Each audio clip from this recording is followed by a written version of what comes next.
Okay, hello, Rigpa, Yusuf, Gloria, Michael, and Amelia.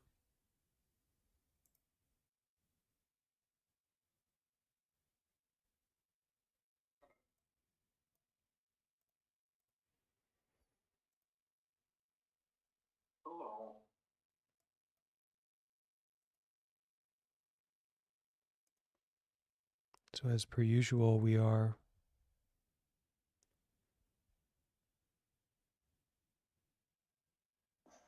somewhere that we have never been before, but where we always are. Doesn't that sound right? The present moment is a completely new moment, but we've never been anywhere else before.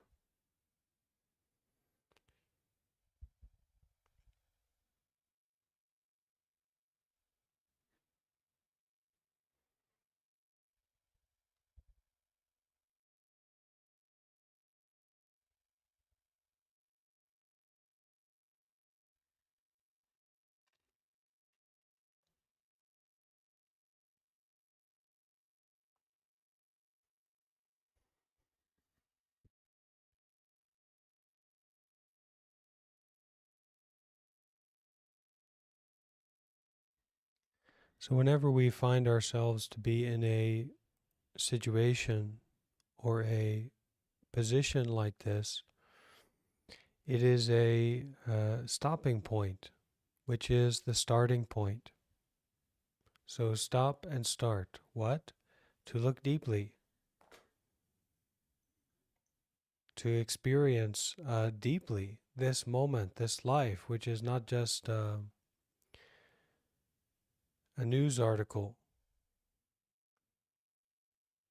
It's not a comment.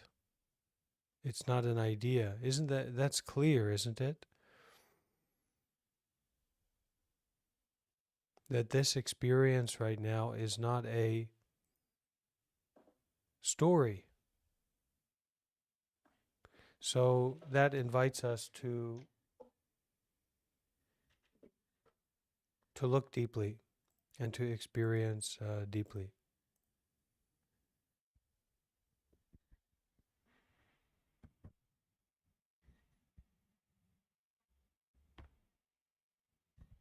And of course, to enjoy our tea.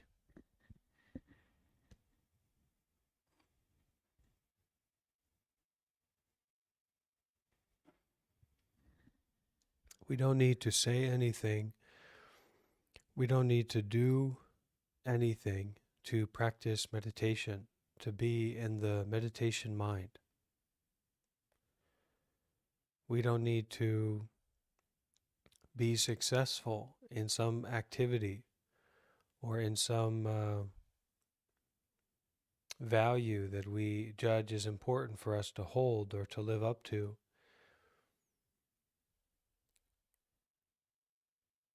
experience our original nature,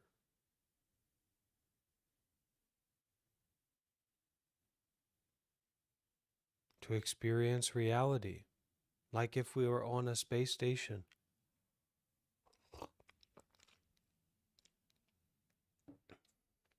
Like if we were in a mysterious and unknown place.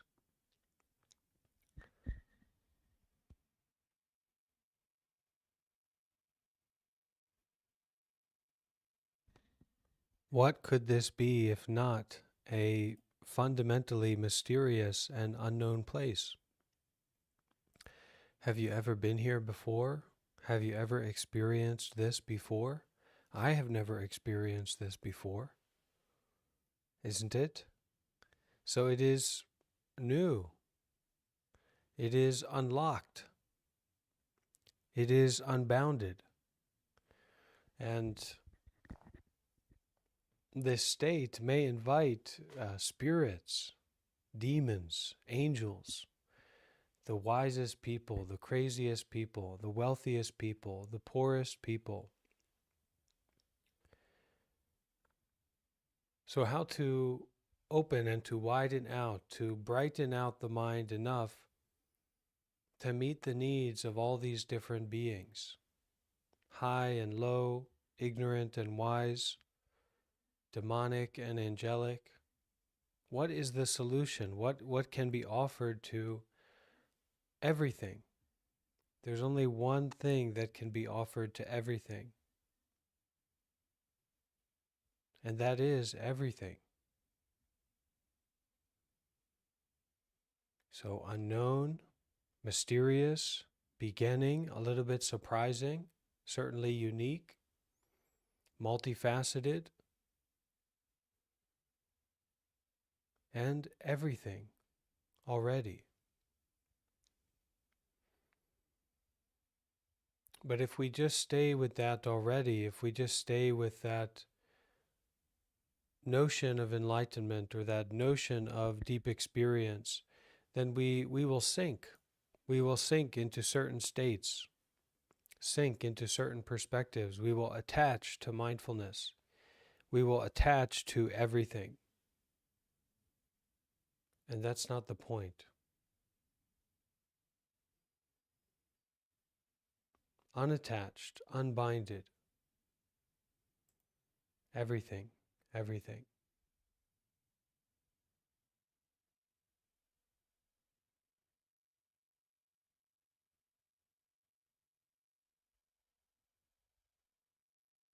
Does it need to mean something? Do you need to be someone? Does this need to be somewhere? Do we need to take everything, the entire universe, and put it into whatever box our grubbly little hands can put together on short notice, to put everything into this box? Why? Why do we need to do that?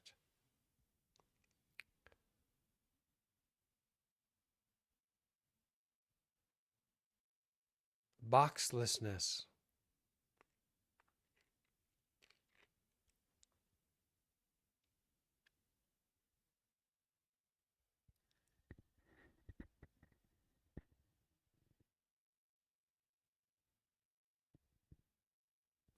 Because boxes fall apart, but the true nature, or the color yellow,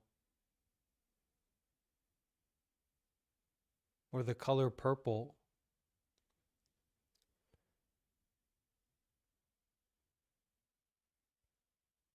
how do they fall apart? How does a color fall apart?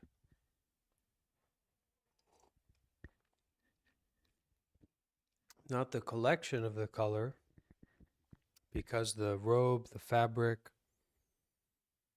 they can be broken up into pieces. But how does a color fall apart? What is the impermanence of a color?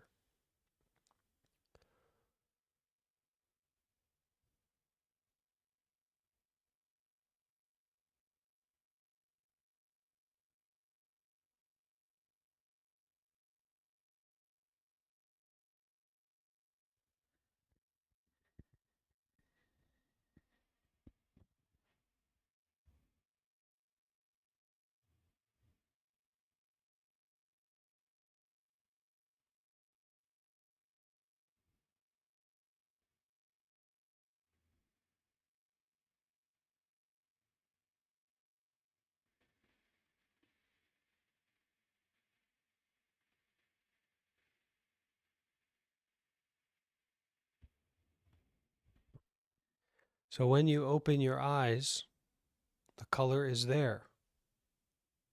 And when you close your eyes, the color is not there. So where did the color come from? And where has it returned to? And how and why would you rely on that which is outside of your direct experience.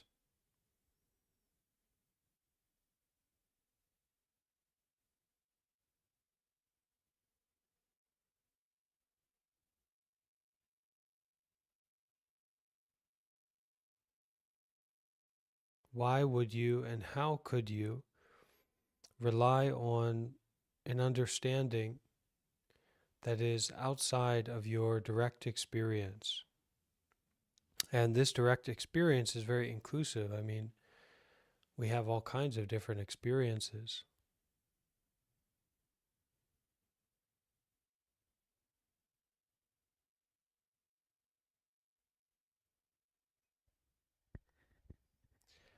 A thought,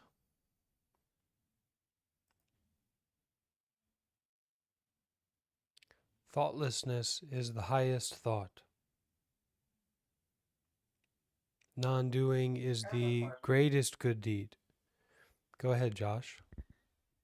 So I know that meditation is essentially, learning through experience without thought, just basically just experiencing.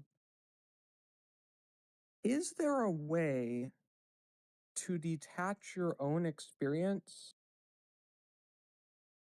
and sh- share wisdom with somebody else without attaching to experience, without attaching to your own experience? Would that be empathy or? It's not clear what you're saying. Yeah, it's trying to figure out how to.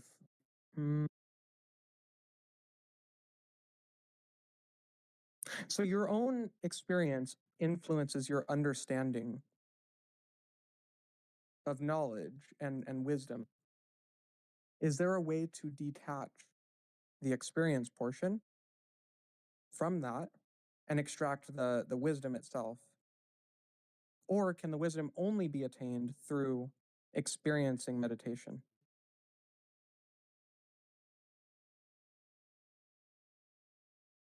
That's a little bit closer, but still not clear enough.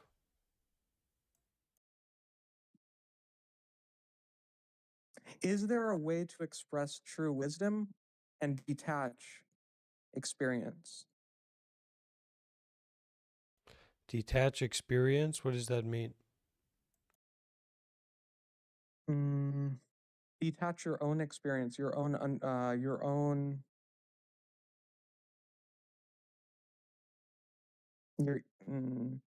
ego is very broad. Your own um, it's very tough for me to phrase this. I might be thinking about it.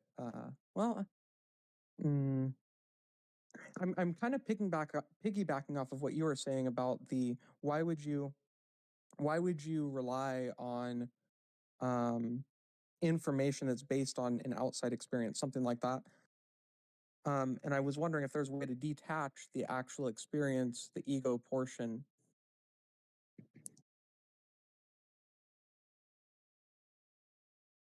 Well, the ego is only held up by egolessness. So the functioning of our mind, any relatively stable or coherent in any minimal, any even the bare minimum way, is held up by the absence of thought. Right? Even the most just limitedly sane ego is held together by the absence of thought. And the more wise or experienced you become, the more detached you come, you have more power or reference to the absence of thought, right? And we can say, in this case, the absence of thought is like an analogy for impermanence, or a pointer for impermanence in relationship to thought arising, right? Okay, that makes sense. That makes sense. And that impermanence, I mean, this is where we get to like the depth or the constant validity of the Dhamma or aspects of reality that are fundamental to our moment by moment experience. So when we talk about impermanence, right? And so when we say that the ego is held up, is propped up, is sustained by egolessness, that thoughts have meaning or congruency because of the space in between those thoughts, right? This impermanence is so powerfully, ever constantly to be seen and experienced for oneself in the most deep and profound way, the most complete way. So I don't know if anyone here likes anime, but it's like if you have an anime samurai, a super anime samurai, right? And they are with you all the time. And they are like this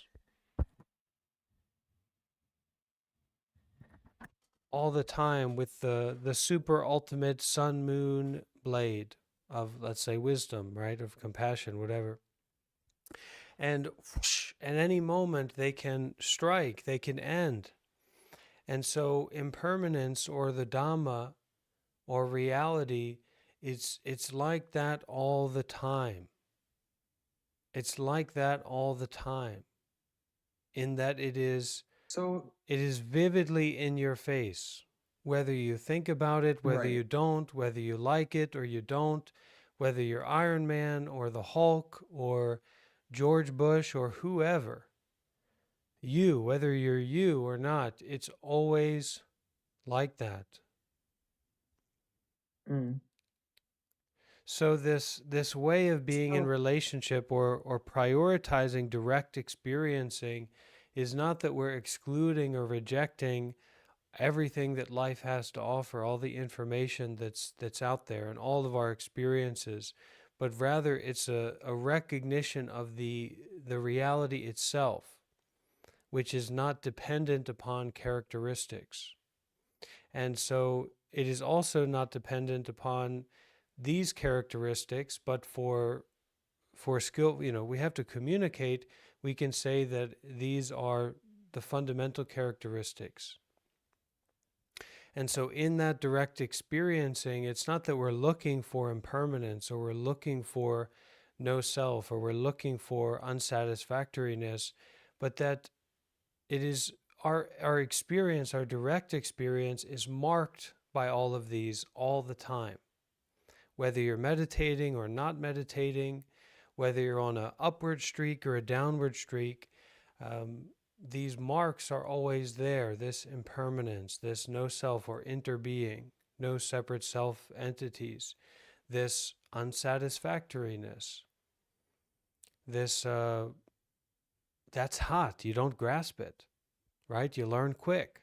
You put your hand on a flame or you touch the hot stove. You don't want to get a hold of that. And everything is like that all the time already. But because we go into again and again and again these grasping mindsets, clinging mindsets, beliefs, stories, ideas, identities, we identify with the desire or we identify with the mindfulness. So now we're cycling into these different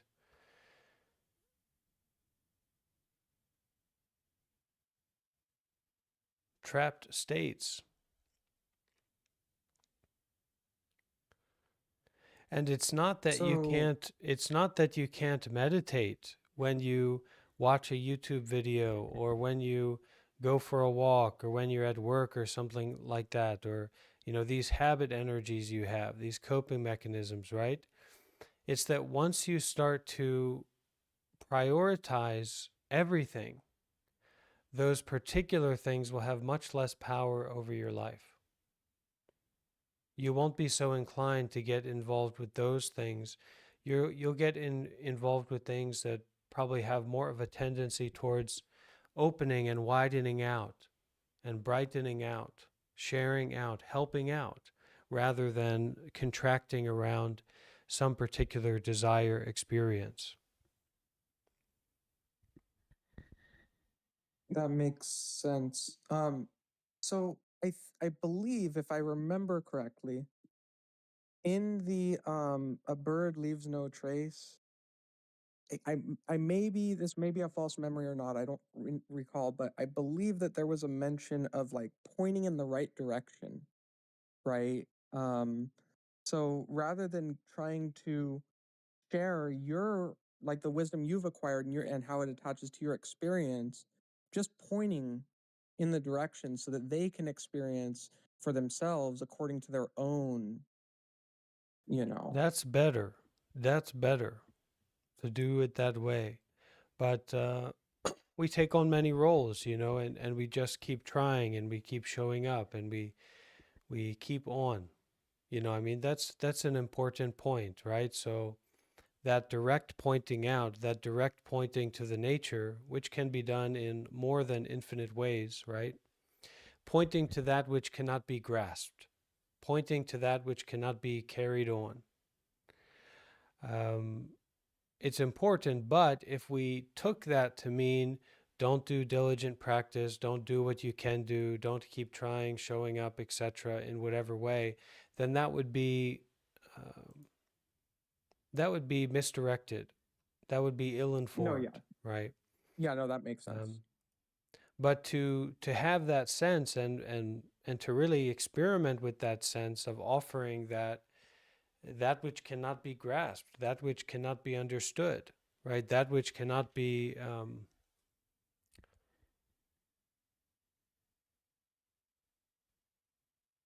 pointed at is very helpful. It's very helpful. And you see that that's kind of the Zen style or the Zen teachings. They give you something that you cannot carry, you cannot hold it. And the invitation is to cultivate doubt, right? And then eventually this doubt, this what is this? What is that? Almost to the point where you're going to be committed if you're not careful. Right? You'll end up in the streets. What is this? What is this? This doubt. What is the point of my life? What is the original nature? What is the truth? What is this? Uh-huh. And then it explodes. And it can be a small explosion or a big explosion. But that clearing out, that brightening out, that the smoke goes away and the clear vision or the clear experiencing is there. Good. Good. I Eli, you want enjoyed to say myself. something?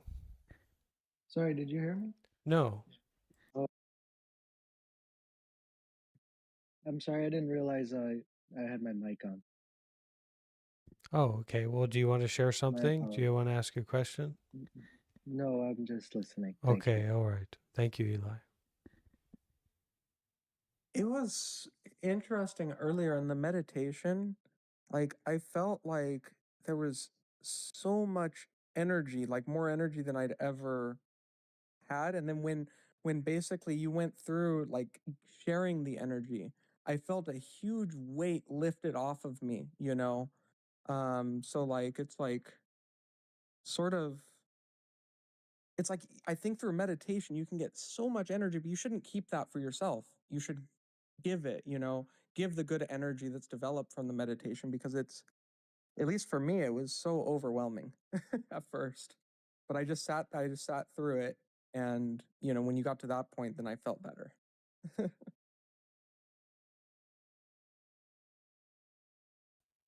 Okay, great.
we have the wonderful opportunity here together to ask questions, to practice meditation, to be inspired by the gathering of well-minded practitioners.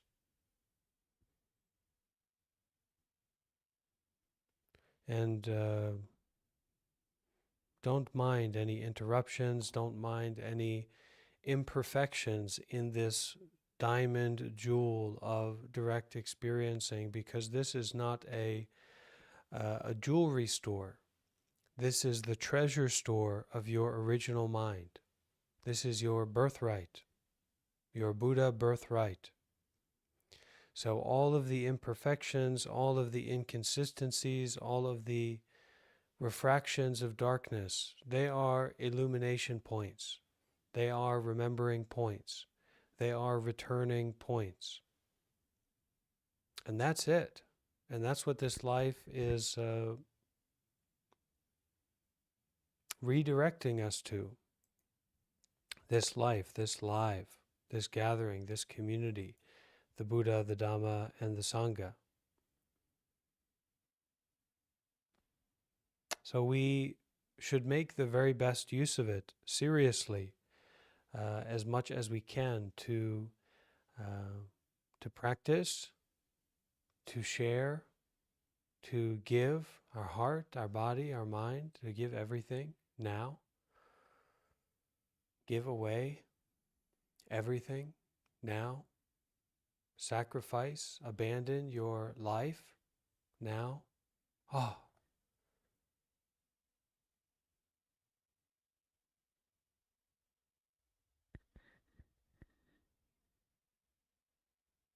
to breathe and know that you are exactly where you need to be. Nowhere to go, nothing to do, not hurrying, not striving, not struggling, arriving again and again. Arrived, arrived, I am home in the here and in the now. But if you are carrying around all this baggage, all these ideas, all these stories, all these desires, all these fears, all these self-important notions, then that arrival is going to be really difficult.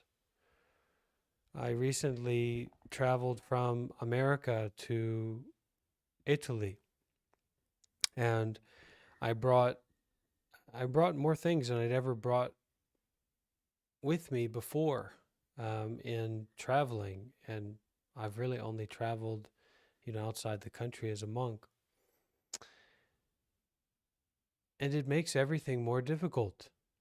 It makes everything more stressful. It makes everything more burdensome. Now, in certain cases, we have tools that we need to bring with us so that we can help people, so that we can do the work that we should do.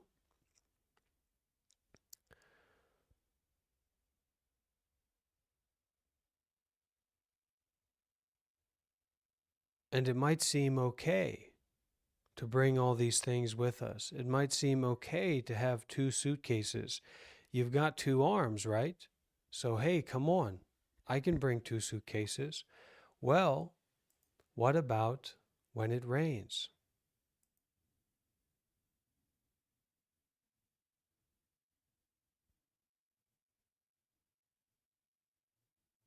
So we've got to really step into that full abandoning as much as possible. Abandon your life. Abandon everything now. Oh. And that is correct.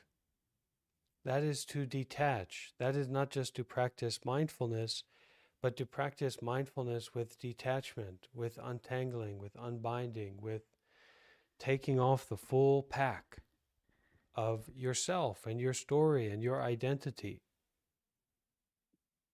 And it seems like it's also easier to detach the more you meditate, because you realize how unimportant a lot of the things are, you know? When we do good deeds, when we practice meditation, We are making blessings. We are planting the positive seeds. And then those positive seeds, according to causes and conditions, according to nature, they bear fruit. And that's when you get a jhana, or that's when you find yourself to be living a lovely life, right? And it's not that conditions are barriers or boundaries, but it's that they only come about because of cause and effect, not because of a self, not because of a someone. So when we get skillful, this is really what our practice is. When we get skillful in our practice, we know how to arrive again. And not to arrive in conditionality, but to arrive in detachment, mindfulness and detachment, and doing good deeds. Looks like we're going to hear from Amelia. Go ahead, Amelia. Hello, dear Bhante. Um, um, I would like to ask a question about Vipassana meditation. Um, when I'm feeling a tightness in a certain part of the body or whatever, is it okay for the mind to just go to those places and notice them as the sensation arise? Or should it be a more structured observation of all the sensations in the body? I don't know if my question makes sense.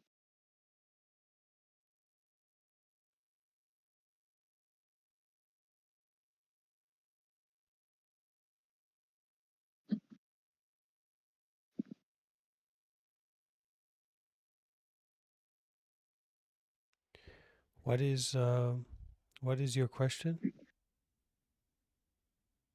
I'm sorry, can you hear me well? I can hear you. Oh, thank you. Yes. So, while noticing the sensations during meditation, I noticed that the attention goes maybe to the parts of the body that are tight or painful or something. Um, is it okay to just let the mind wander to those places, or should I also observe other things that are not really loud, like noticing more neutral sensations throughout the body? You just notice what comes up naturally. You don't go searching for anything. You don't go dredging for anything. There's no seeking there. It's just because if you do like that, you will burn up energy very quickly. That's not the most energy efficient way to do it. So when that pain, when that particular sensation starts to come up, it's not always pain. Sometimes it's a pleasantness, right? You don't seek after that. You don't grasp that. Actually, it's kind of like you're stepping back and offering to that, because sometimes it's very strong, so you can't notice other things so much. So you're stepping back, kind of a little bit uninvolved and more aware than focusing on. And then because that sensation isn't going away anytime soon, you offer your kind of kind centration to that, your kind awareness, your kind presence to that. And it's a very intimate point when we have pain in our sitting, because we, on a very subtle level, we can practice with how we be with pain, right? How our heart bees with pain, how our mind bees with pain, how our whole experience can be with something that doesn't feel good, right?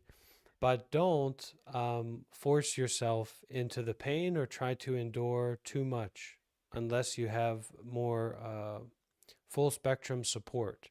Don't try to do that on your own. Um, and maybe never try to do that. It's probably unnecessary. But Ajahn Brahm has said before that the Buddha taught anapanasati, not panasati, anapanasati, right? So we're not trying to put ourselves into painful situations, but sometimes pain comes up, and then we can be with that. We can breathe with that. We can exercise our compassion, our willingness to feel pain and be kind to it, which is very important practice to do.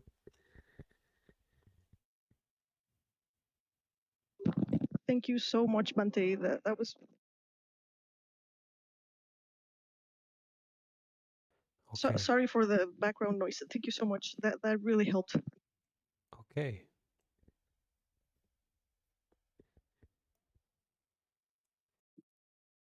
And if you're in a situation where you are experiencing a lot of pain, in the past when I would meditate, I would experience that a lot. Not recently, but if that does happen, what should you do? Like if it's like unbearable. Stand up, lay down, Okay. Yeah. stretch, walk. Walking meditation is also very important. And the reason that we don't do more of that in our group is that it's just not, walking meditation is really nice when we're together and we can walk in nature, and like what the Thich Nhat Hanh community does is so beautiful. But kind of walking in our room, looking at a screen, it's a little bit less inspiring. So that's why we don't do that so much. But some of our community members will soon be here in southern Italy. So we'll do some walking meditation together at that time. My wife said that's really, really good for mindfulness. Yeah. And the specialty of the Thich Nhat Hanh community is really is mindfulness. But here in this tradition, my teacher's tradition, we're emphasizing more mindfulness with detachment. So the detachment aspect is very important, and the understanding that how you get to the detachment aspect is through mindfulness and doing good deeds, or doing good deeds I with always thought mindfulness. that the Eastern term for mindfulness was similar to detachment, but maybe I misunderstood it. Well, we're all misunderstanding all the time. So whatever we hear or whatever is spoken, whatever kind of comes about, it's just to be used. It's just to be experienced only. The moment that you cling to it, the moment that you rely on it, you're ignorant and attached, right? You're using the power of ignorance and attachment. And when we are using only or experiencing only, we're using the power of mindfulness and detachment. Okay, that makes sense. The moment we cling on to this or that, or intellectual understanding, or that I cling on to, hey, I'm the teacher, or you cling on to, hey, I'm the student, right? Or whatever duality might come up. It's not that we can't use these different roles, right? It's not that we need to get the monk life meditation community together and go protest outside of a firefighter building and say, this is dualistic. You're not a firefighter. You're not a firefighter. No, it's not about that. We can use anything. We can use the suffering. We can use the role of a monk. We can use not being a monk. We can use staying at a meditation center or not staying at a meditation center. But one of these important points is that there are certain things we are already using, and then we're having a corresponding kind of success or experience according to those things that we're already using, right? So it's very helpful to learn how to use that which we have not yet learned how to use up to this point. So for most of us, we are not skillful, or we haven't had so much background in using the Buddha, the Dhamma, and the Sangha. So we should try to use that, right? Or, for example, like you are attached to the life of a lay person, right? You are not a monk. You have not been a monk. Maybe someone here has. I don't know. But so if you can detach, that's one of the major attachments, right? The attachment to the life of a lay person, being a lay person. So if you can ordain, or if you can become a monk, even if it's just temporarily, you detach from that. That's one thing they do in Thailand too. I think every male has to become a monk for a certain period of time, or it's culturally accepted to become a monk for a certain period of time in Thailand as a male, I believe. I was thinking about trying that at some point for like a month or what have you.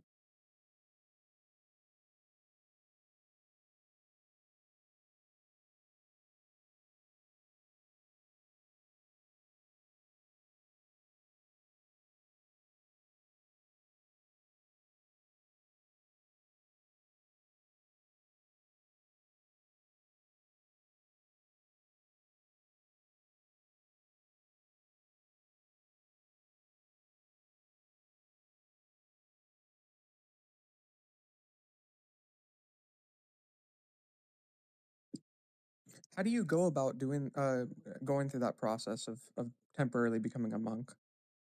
You don't. You cannot. Because you are binded by time. You are binded by planning. And planning and time is not doing. Well, no, I mean, So you are more likely to die within a short period of time than you are to become a monk. So what we should concern ourselves with is the reality of birth and death, the fragility of what you are attached to and what is important to you and what you are holding on to, the fragility, the unsatisfactoriness, the impermanence of this body, this corpse, this hunk of flesh, blood, mucus, bones. I can remember before I ordained, I was speaking with Bhante Sudaso. And, I had reached out to him a couple times and, oh, I want to be a monk and da da da da da.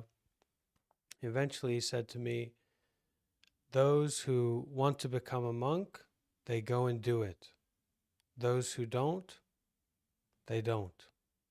So talking about it is just stroking our ego, stroking these notions, these ideas we have about some other place, some other world, some other situation. There is no other world. There is no other situation. There is no tomorrow. Tomorrow is a lie. And it is a lie as much as it is not for sure. So we are skillful to use the power of ignorance and attachment. We are skillful to use the power of the wrong view, the view of someone, the view of some place, the view of some time, the view of some situation. And this is all in the realm of the created truth. So we should emphasize to detach from the created truth, from someone doing something at some place, at some time, etc. That is what you should detach from. That is what so you rather should than abandon. planning, yeah, so rather than planning in that direction, what you do is just practice detachment, and if that situation arises, then it arises, but don't plan for it. Essentially, is that what you're saying? The planning for it is just nonsense. And I've really That makes found sense. this. I've really found this with generosity. So there are certain times I can remember. One time, well, three times. One time I wanted to give my hat, a very precious hat to me, a wool hat, a gold wool hat. One time I wanted to give my wool gloves, and one time I wanted to offer some coconuts when I was staying in Thailand to a group of people. Every time I stopped to think about it. Well, what about, will I offer, will I give, what am I going to do? And every time, guess what? Won out. Ignorance and attachment, selfishness, self-fixation, not being generous, not giving. So don't stop to think about it. When it's concerned with the Buddha, the Dhamma, and the Sangha, when it's concerned with generosity, when it's concerned with meditation, when it's concerned with precepts, when it's concerned with insight, do it. That's it. Do it. That makes And sense. and that's where we, we start to find ourselves in different kinds of places, different kinds of situations. Oh, I was depressed. I was dreaming. I was, I was I was Well, having the only experiences. problem. And where So have I they gone? understand that. Where have I they understand that. come from? Where I have understand they that. But returned to? What has right, arisen out of the silence? And right. where I did understand that which that. arisen return to? And where is it now? But I have a question though. Sometimes your past self could have put yourself in a situation where you cannot just abandon things because it would affect other people. For example, if you have like debt and stuff like this, and in that scenario, it feels like it would be irresponsible to just do that because it affects other people. You see what I mean? This is the same as what we touched on before. It is the same as what we talked about before. You do it or you don't. The self-view is the wrong view. Well, So I'm worried if we about create, affecting others in doing that. you're just worried about attachment to the wrong view, which is wrong. If you are thinking about analogies, possibilities, cases, you're making up cases, it means that you are not busy in doing good deeds. Right? We're making up theories. First, it's theories about the positive possibilities of ordaining. Then it's theories about, oh, if I just do it, but what about this? And it's a common trope. It's a common problem that It's more, people are falling into. And it's not about you in particular. It's got nothing to do with you. yeah. So this mindset, this approach is a approach of using ignorance and attachment, using someone, using some place, using some situation, using some period of time. This is all just created. And so rather than making things up, kind of spewing garbage for the sake of making things up, because we want to have something interesting to look It at. doesn't feel made up though, is the thing. Right. It doesn't feel made up. And that's why we have to emphasize using this big ball of trash, this big ball of nama and rupa, this big ball of unsatisfactory, often feeling very unsatisfactory conditions for what? For doing good deeds with mindfulness and detachment, for generosity, for meditating, for following precepts, for listening to the Dhamma. Talking about it is not really important. In the same way that, like, if you went to a gym and you were training, talking about training wouldn't be very meaningful. And to think that you talking to the stronger, heavier, person who can lift up more weight than you would somehow be a meaningful avenue for you getting stronger or figuring out the situation, right? It's a very confused view. And this will also apply to the meditation path. This will also apply to joining meditation retreat. This will also apply to volunteering, right? This is the difference between ignorance and attachment, or the self view, the someone view, and the view of doing only, Well, experiencing only, the part giving the part I'm rather than conflicted grabbing or the grasping. part I'm conflicted is it would feel to me that in order to become a monk, all of the obligations that you've developed, your past self has developed, would have to be addressed in their entirety, so you can let go of it responsibly. And you will, That's how I feel. this is also required for you to die? No, it is not. No. Okay. So there you go.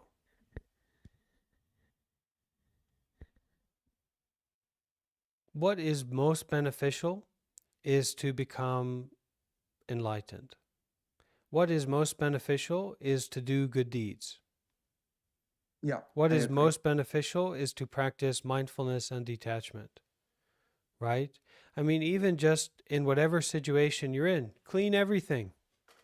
I'm thinking about some project for that in the near future here at the temple in South Italy for doing some cleanup in the area. And that's more important than these intellectual narratives that we come up in our mind, you know, about being a monk or about being a spiritual person or, you know, being enlightened. You know, what all these what ifs. The what ifs are taken care of by Hollywood. If you want some good what ifs, you know, go watch some movies. That'll take, you know, that's a what if. Yeah, no, you've answered it perfectly. Oh. I was overthinking. Hmm. Um, and we have more potential in us to sacrifice, to give, to forgive, to transform, to endure. We have much more power in us than we know, but we won't know about that until we act on it. And when we don't act on it, there will be an accumulation of side effect, right? It's like our mind will get very fat. Just like if we don't act on our incredible capacity as a human being to run and to move and to do all those kinds of things, the body will get very fat. You know, we're consuming. The same with the brain or the mind, right? We have such a great capacity to do good deeds, to be generous, to help, to serve, to detach, to free. But unless we exercise it, we will lose our affiliation, our filial feeling towards those capacities that we have, right? And then we're afraid of not sleeping enough, or we're afraid of, uh, you know, goodness, Buddha forbid, you know, doing any kind of physical activity. Or we're fearful because it's cold somewhere, because it's hot somewhere.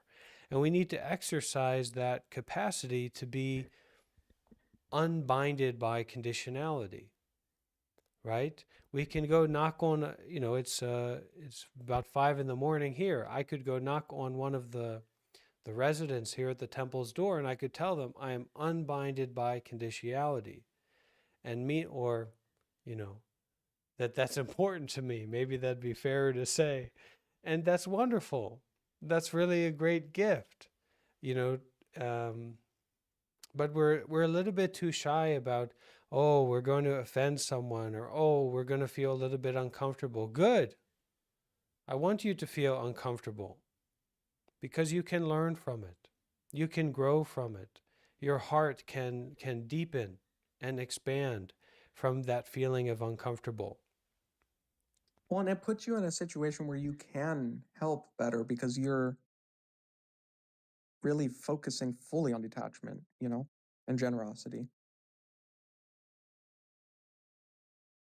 Well, it's a little bit more that we get into situations where there's no alternative but to detach, right? So you're no longer in control. You no longer have a position of um, authority over the body, the mind, the environment, and it's very different from what you know. So at that time, the only thing that you can do is either run or detach. And naturally, you know, as you will not run right away, so you will be able to develop that detachment. And even if you can't develop much attachment, you'll make blessings because you'll be able to endure. You'll be in that environment, you'll be in that situation that's a little bit uncomfortable, and you can endure. Then you make blessings, the good Yeah. seeds. That's like the extreme scenario, but yeah. Yep. Mm-hmm.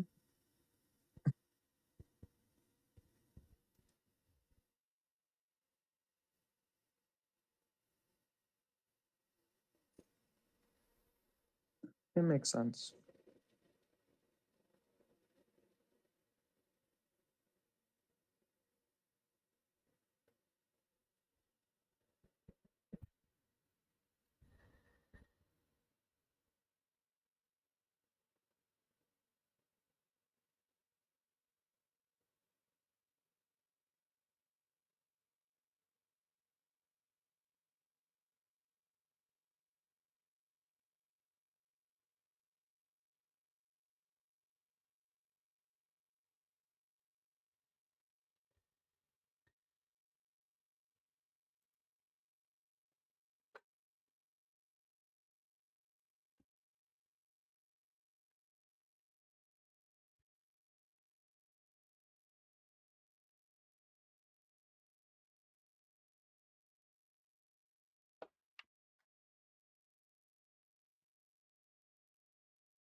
I have a question, but I don't know if it's appropriate to ask, so please don't respond if it isn't.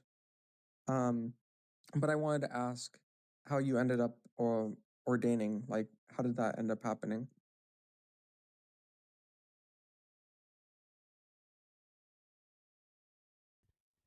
It happened because I was willing to sacrifice my life, and I did it. Simple as that. If you are willing to sacrifice your life, to abandon your life as a layperson, then you can ordain. That's it. If you connect with a monk, if you know the right direction to go in, then you can ordain. If you aren't willing to sacrifice, then you cannot. Makes sense.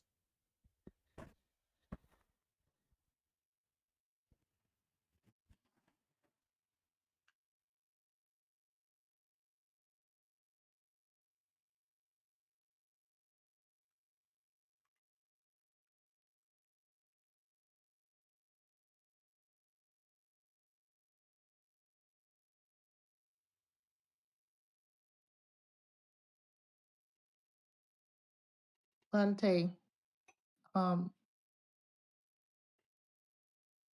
giving up your life, you said, to become a monk. What are you giving up? Total of control of your destiny, or giving up things that you accomplish? Could you explain that a little bit clearer for me? What are you giving up?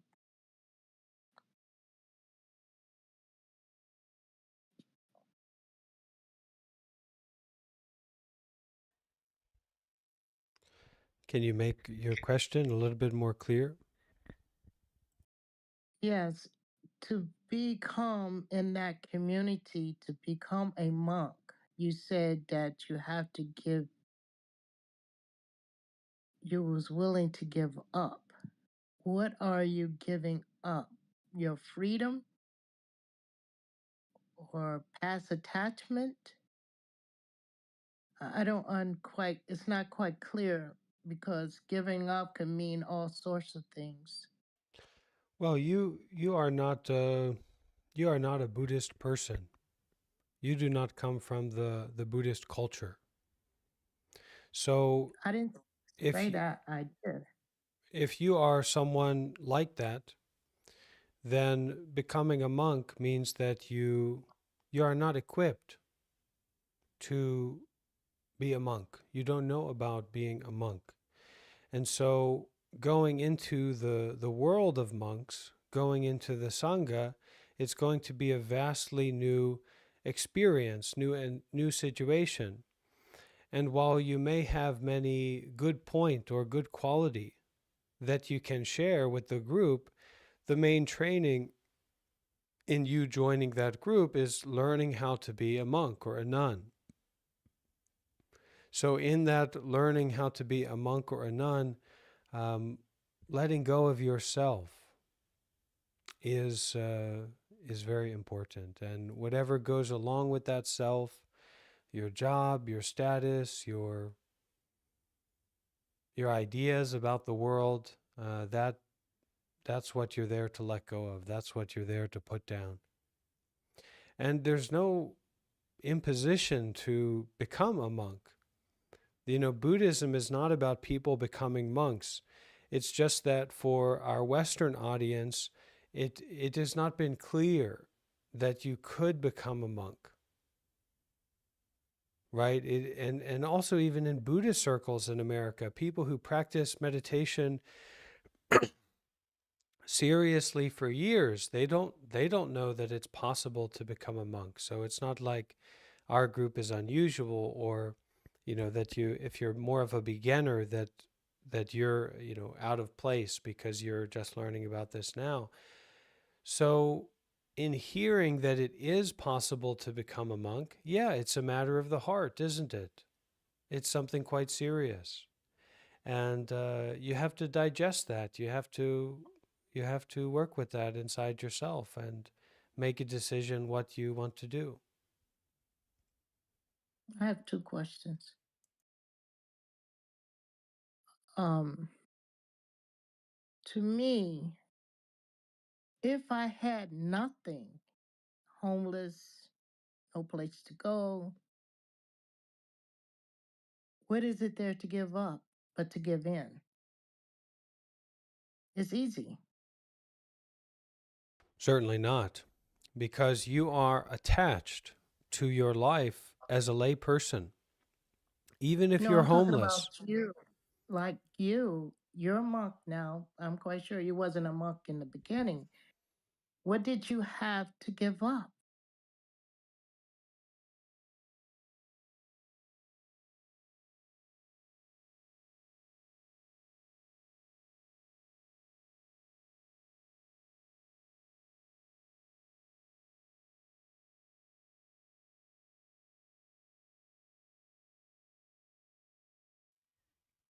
everything.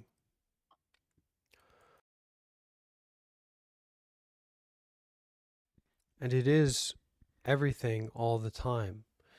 And it's important to understand that even while we speak about these kinds of practical topics and cases of monks and different opportunities that we have, the king of death is not dormant. The king of death is right here and right now. So practice seriously. You know, there was a story. I recently attended a retreat at Sesshin, intensive Zen retreat at the Upaya Zen Center in New Mexico, which is a good place to go. And the teacher there, Roshi Joanne Halifax, the founder of that group, she was one of the leaders of the retreat. And she was speaking about this immediacy of life and death, right? This preciousness of life and death. And she spoke about in her younger years when she was listening to a Dharma talk from a Tibetan yogi practitioner, someone who's involved with Tibetan Buddhism, and that teacher started to speak a little bit strange. And Roshi Joanne Halifax, she thought, oh, the Tibetans, they have some unique ways, so maybe this is that. No, that teacher was having a stroke and later died or will die. So we can't get caught up in this nonsense. We cannot be caught by created truth. Someone, some place, some situation, some story. Don't be caught by created truth. It is a creation. It is a phantasm. It is a firework. And it's dissipating upon its arrival, upon its presentation. The moment you see the firework explode, that's when you know that the firework will go away. Immediately, upon its appearance, its cessation is guaranteed. Only that which neither appears nor disappears is what we can call permanent. So what is it that neither appears nor disappears? Well, it's not sensations, is it? They are appearing and disappearing. Is it heat? Is it sight? No. Is it hearing? Different sounds coming and going. It's not the body. It's not thoughts for sure, because I've thought a lot and I don't know where all those thoughts have gone.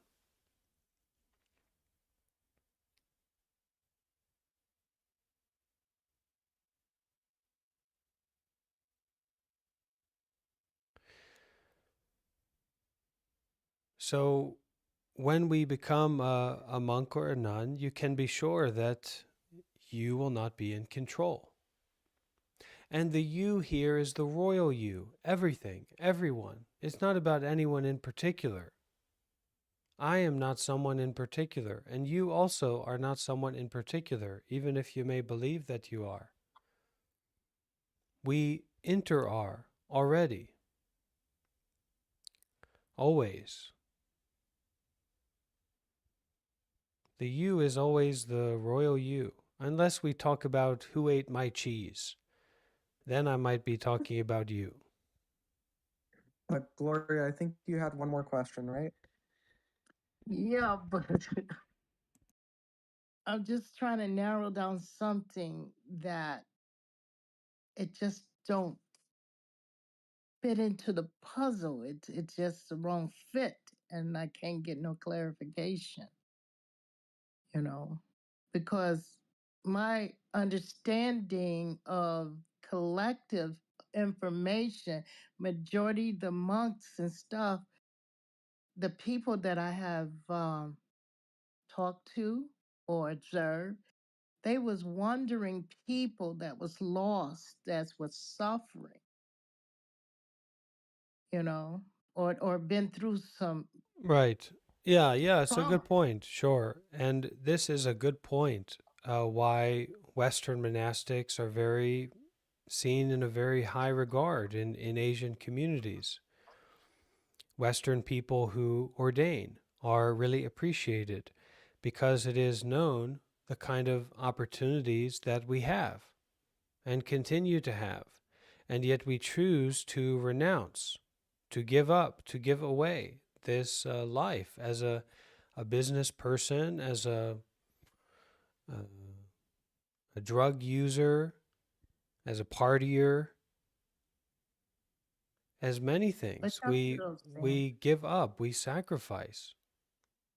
And you will only learn through your experience, and like I said, there's no imposition, there's no push in Buddhism for people to become monks if that's not what they want to do.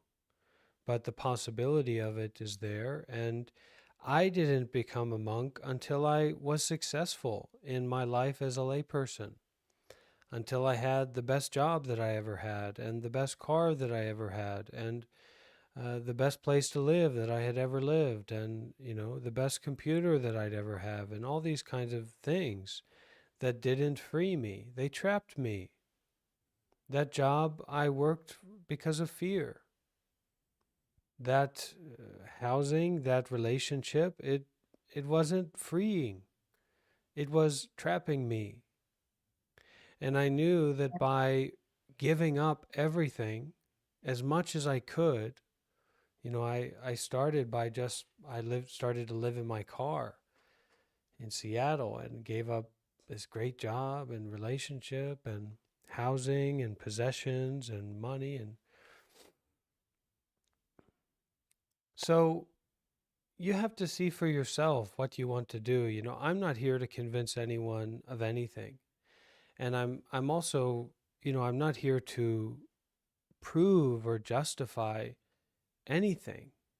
That's not this work. And other people here also, you don't have to prove anything in being here. We show up and we practice and we try, and there are resources available for housing and medical support and devotion to the spiritual life. And we make use of those, but not to attach to the identity of a monk either. But we do want to know how to use it, and certainly how to respect it in a Buddhist context. We want to know about that so that we can foster a environment that is comfortable for all the different beings that are here and the different roles that are here. And there may be roles that are here that we are much less familiar with. And so it should be, an important concern for us of how to understand them and our relationship with them, and not to kind of take them on for ourselves. So if you want to know what it is to be a nun or a monk, then you have to do it. You can't know otherwise.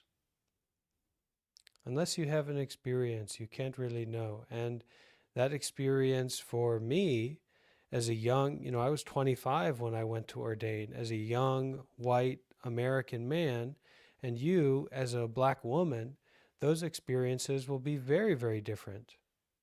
Even just being a woman versus being a man, right? So, Well, I just want to say there's no different in what you give up, what I have to big up, and what I have to give up being an ordained minister. There are some things I do attach from, and there's some things is expected of me. So what I'm trying to do, I love this community because um, the the the different characters that's there, and listen to other people. Um, I can honestly say I don't have to be a monk to detach. I know so many people um, giving up a lot of things. There's a friend that I have. He gave up working. He gave up keeping a roof over his head, not because he wanted to uh, be in a community and anything. Is because he couldn't stand the pressure. He couldn't have that, and he didn't have that endurance. To just if you fall, just get up, keep going, keep pushing. Because other than that, you just lay dormant and just go wherever the wind take you, you know, until you find a community or, well, I guess you can say that, a community that has its like-minded, that's like-minded, that where they know one's doing much of nothing. And they talk that way, period, you know, of just sitting and just existing. You know, I have been around uh, a community that has that mindset. It's nothing wrong with it because I'm on my own journey and I'm seeking and I'm trying to find out where do I fit in, you know. But The ministry, being a monk isn't that. Being a monk isn't sitting there and doing nothing. Being a monk is full detachment, at least from what I understand. I've not been a monk, but it's full detachment and generosity and following the precepts to the but T. yeah, but there's a lot of groups out there that do the same thing. They not monks. Oh, no, it's not to say that you have to be a monk. It's saying that this is one path. Yeah, it is. That's why I'm here because what I'm hearing, I've heard before, but they wasn't monks. I heard for different things. Even the things that Bhante had said, the reason why he gave up, and also the things that you said, that it will be difficult to detach a certain situation because not only will it, um, it will hurt, it will hurt others that you, Yes, and that was the that, concern that I had. That was the concern that I had. yeah. And what if you get out there standing there and don't know which way to go, but you have nothing? Have you been there before? I have. I have too, yeah. But yeah, that's where the responsibility falls in, and then it's like this trap. Yeah. The thoughts create this sort of spiral. It can. So what would you do? Figure it out like we always have. But then you said you have to live in the present moment. If you don't Yeah. have a mind to figure it out, if you're saying You're just empty your present. mind, yeah. You're just present. You're just being present. It's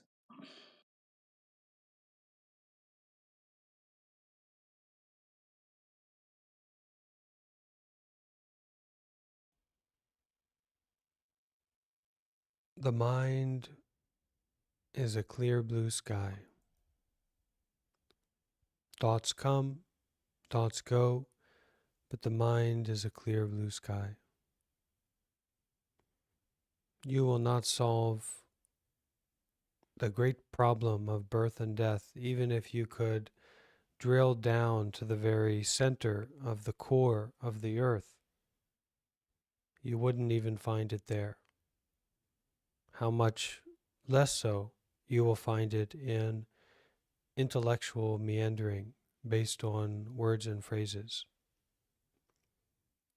And this is why the energy that we use, or the practicality, is concerned with generosity, precepts, meditation, and wisdom, or doing good deeds with mindfulness and detachment, more and more, limitlessly, until the car is driving on nothing but rims, and then more and more and more. Not to put yourself into a box, but to use whatever box you happen to come across freely, to pick up and put down freely, without limitations. Because the mind is primed and prone to ignorance and attachment, delusion and anger and greed, and you will not be fully in control of that. So you should not rely on your own understanding so much, but you should rely on the understanding of the others or the teacher, whoever it may be. And Bhante, in you this know what's good? age, of the internet, I mean, there's so much wisdom out there. There's so many very enlightened teachers that we can listen to, and we can rely on their insight, their wisdom. We can take refuge in the Dharma. Go ahead, Gloria. Yeah, but see what I'm the place I'm speaking on is when I did detach, and when I detach and I was had that moment of reality, standing there in the present, that feeling. If I did not get up, if I did not have faith, and if I did not pray, I wouldn't be where I'm at today. For being a woman, putting myself in that place, that was some strange, scary feeling. And I'm just saying, we all are different. And what I just need to know and to understand, another person that speaks like you, and there is,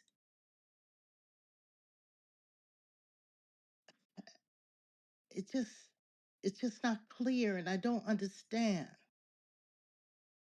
Yeah, it's not clear what you're talking about or what you're trying to say. What I'm saying is that if you don't do something, you get nothing. And I always been a giver. Have I received respect from it? No. When I give, I don't expect anything. I learned that lesson. I'm giving from the heart and walk away. I don't expect. But helping someone that always have their hands out and don't help themselves become a burden. You got to keep going. You got to keep moving. You got to keep learning. Im- That's my theory. That's what I believe. Because if you don't, then you're just there in the moment. Imagine saying this to the Buddha, the tamer I of would say it to the dragons, Buddha. gods, I was kings, there. queens. So we have a very materialistic uh, mindset, right? We look to material wealth, we look to material success, But and that doesn't give in you happiness. it doesn't. And in the West, that's the only avenue for success. They don't. It No, I doesn't know matter. people. It I'm a doesn't matter. Midwestern. No, no. This all that you have, they don't give you nothing. And a human being don't give you, you can't rely on another person to give you something like that. Happiness starts within. If you don't have that happiness within and you attach or you have faith or you hope in something that don't really exist. It's a joke. You have to believe in yourself. You know, I can't turn myself over and put it in someone else's hand to leave me alone. Hell, they just as confused as I am. You know, that's just me, and I'm talking from experience. I've been on my own even for a long, long time, and I have set principles for myself. Because if I didn't, I'd be going wherever the wind blows, mindless. This is the negative side effect of only relying on your own understanding. No, Because I don't. I don't, because the Bible tells you you don't. This is something that you don't do. I just speak from experience of where I was at the present time. I'm not there because I'm like clouds come and clouds go. That's life. Well, I'm not speaking of my present moment. No, but I'm speaking of, okay, because being in this community brings up moments where I was just standing there and I remember how I felt, and I'm putting it out there on the table with you to to see or to know what others think, especially ones that have been on that journey. you should detach from your understanding.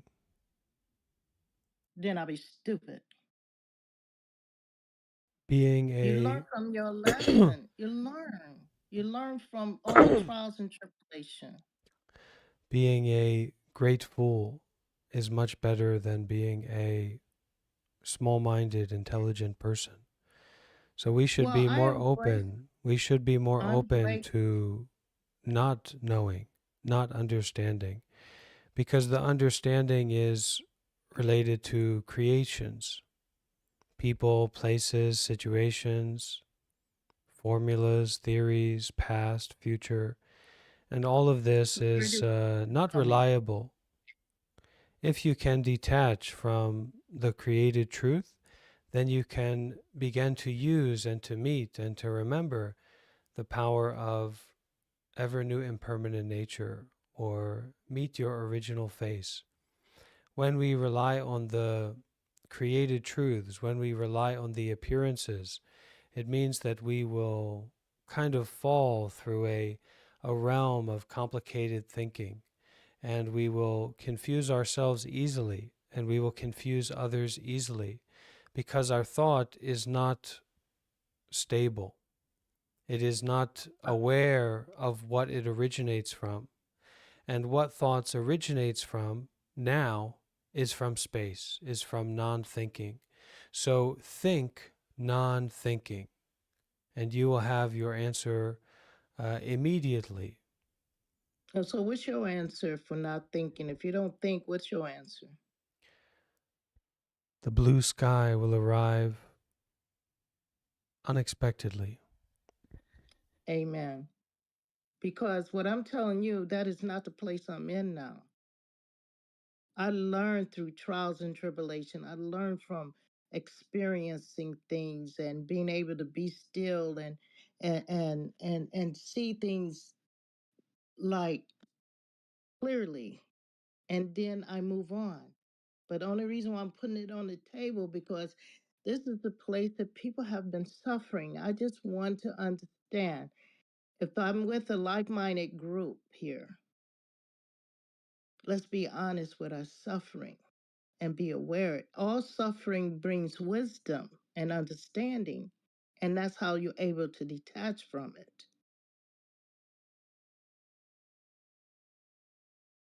And just like today, when I get up and I go to work, I'm going to learn something there too. But I got to be mindful to even grasp what's going on. If I walk in there, don't have no discernment, not aware, my God, where's the wisdom going to kick in and understanding?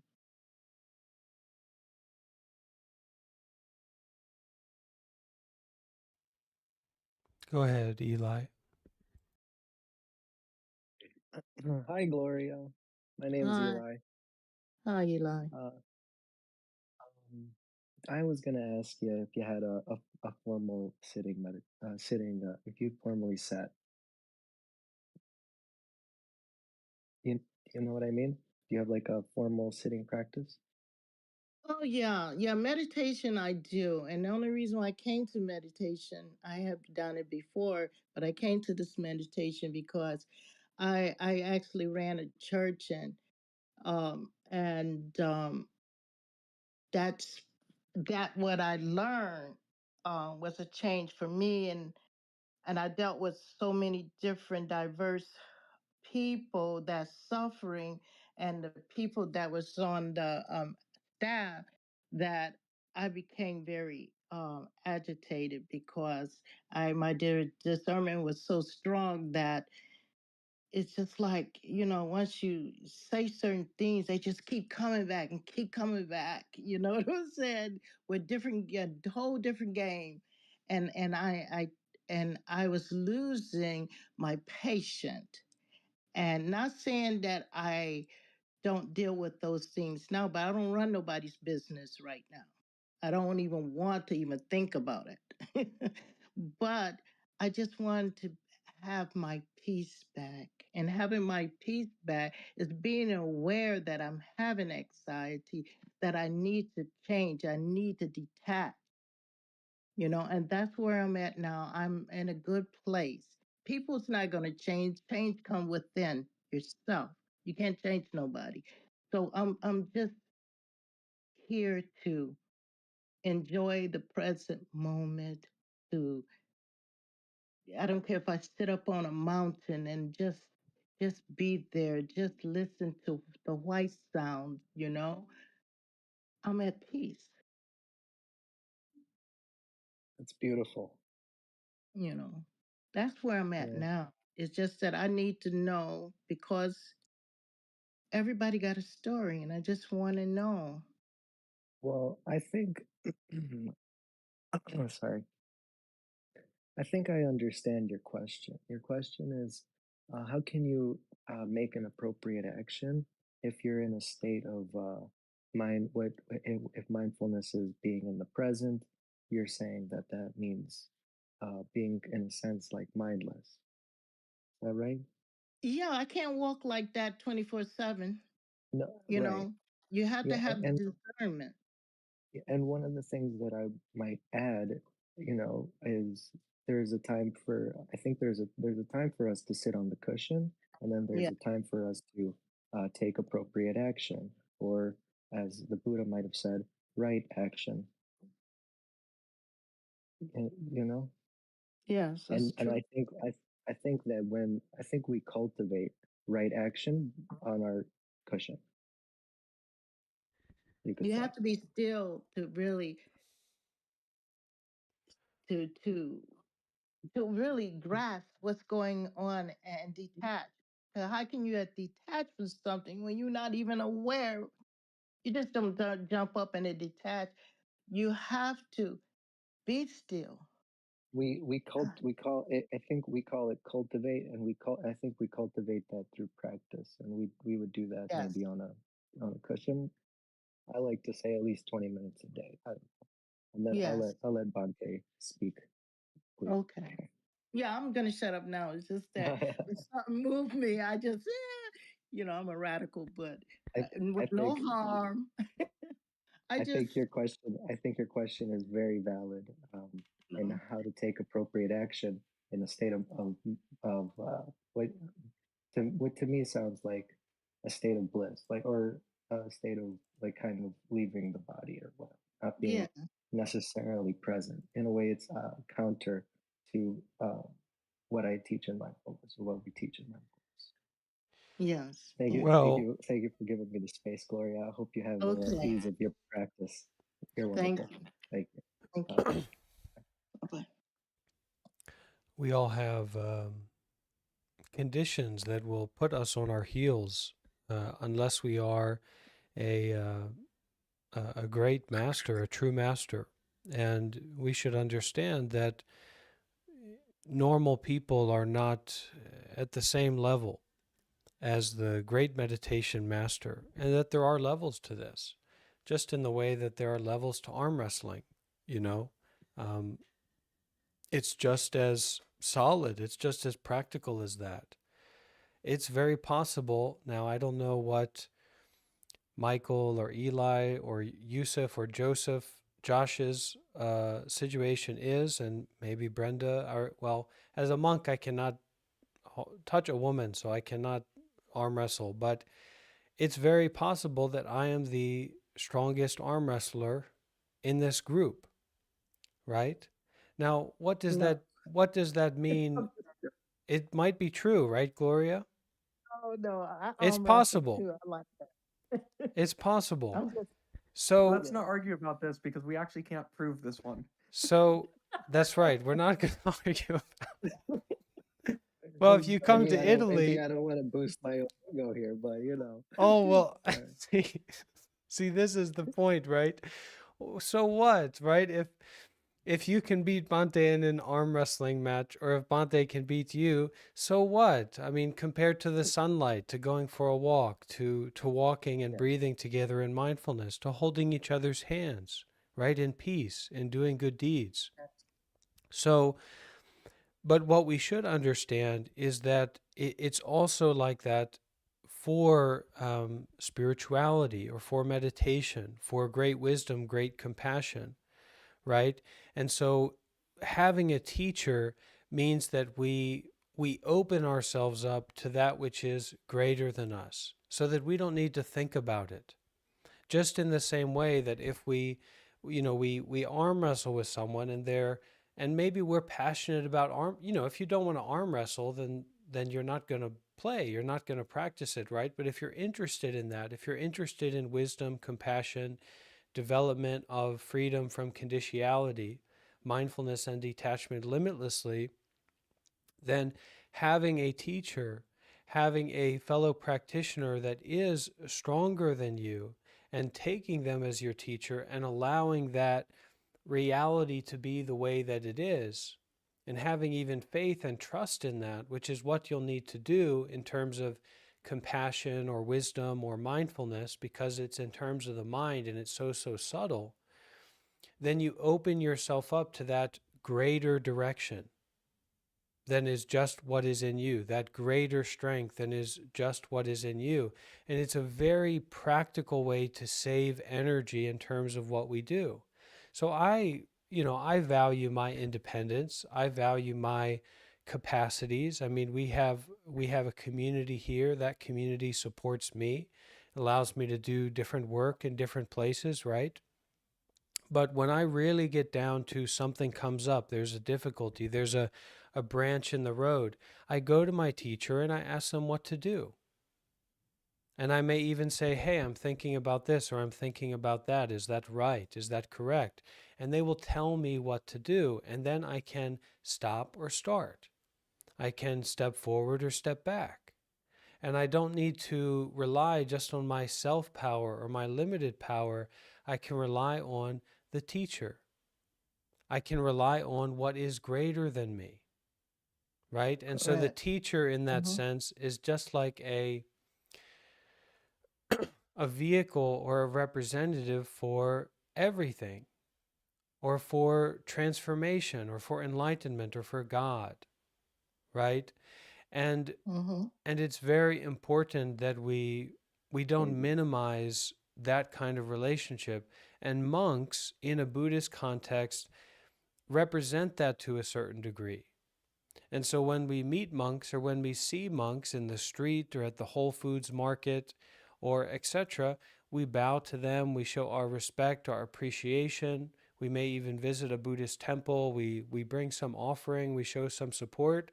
Now, if you want to be affiliated with that monk or not is up to you, right? You want to join meditation classes, you want to be a part of that Sangha, it's up to you. But knowing how to use that representation of the empty pedestal, the representation of the ultimate, because that is in you.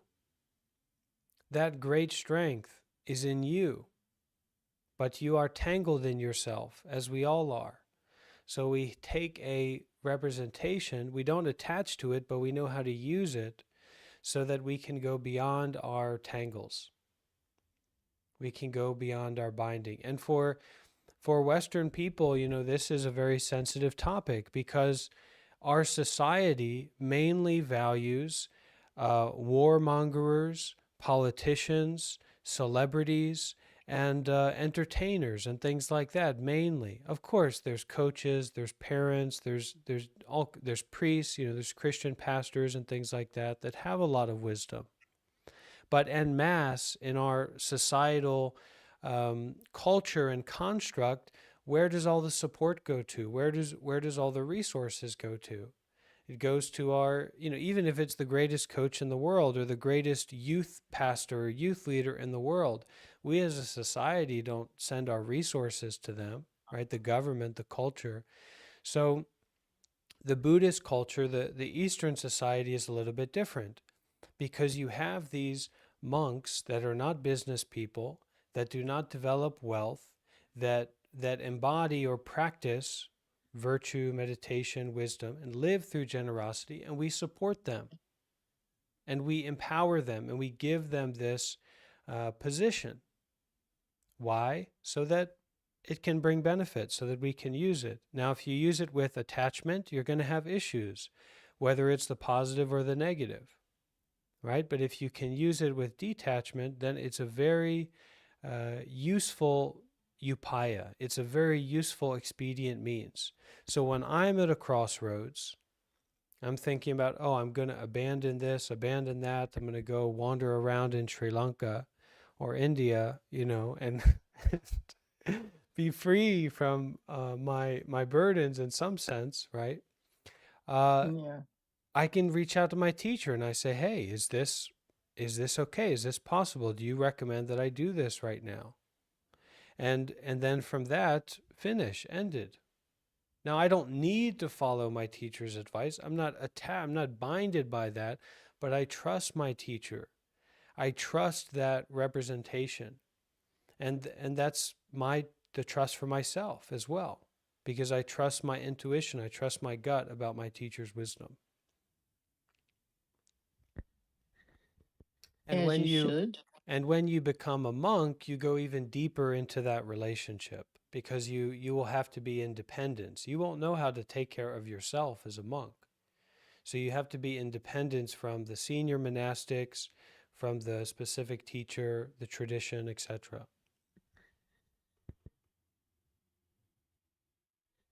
I have a question. Hopefully, it's a simple one.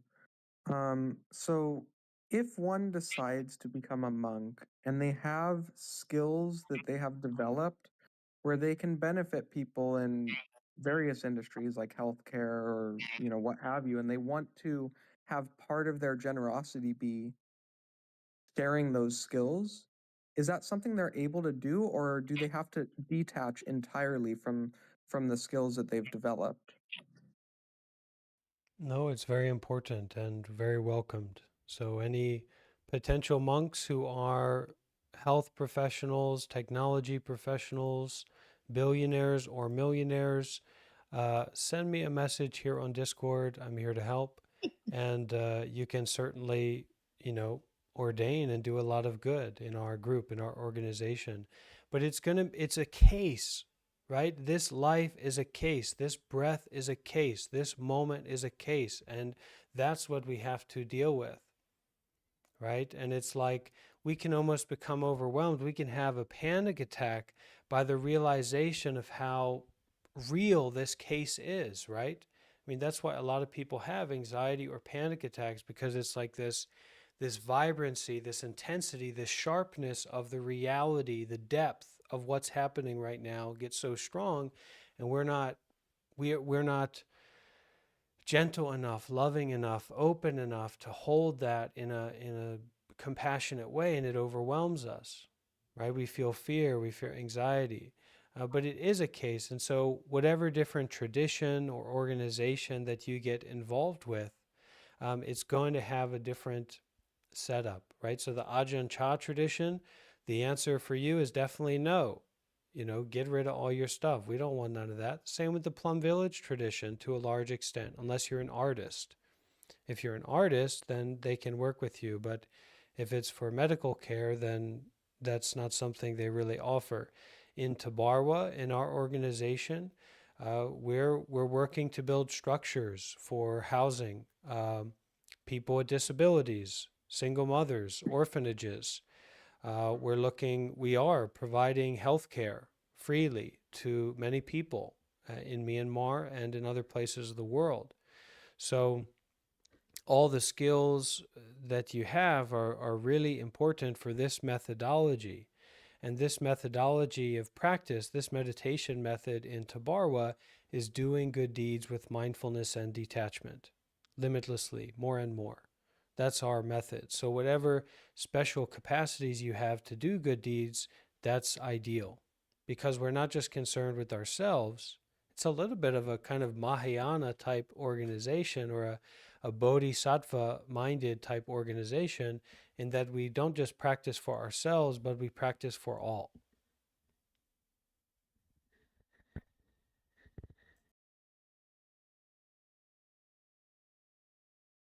Thank you.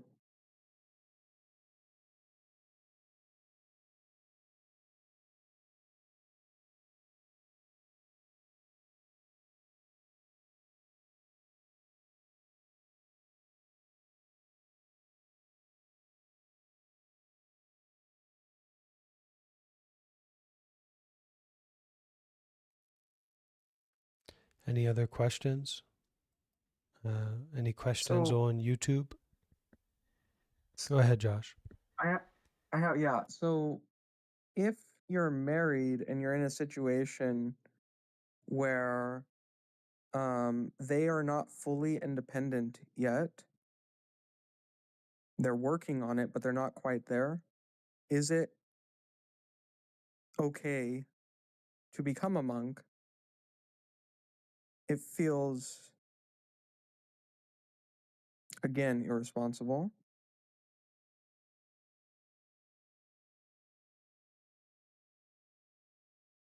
The big answer for this question is that becoming a monk is not going to be convenient or idealistic. Oh yeah, no, it's certainly not about convenience. So in that case, it's like, there are all these,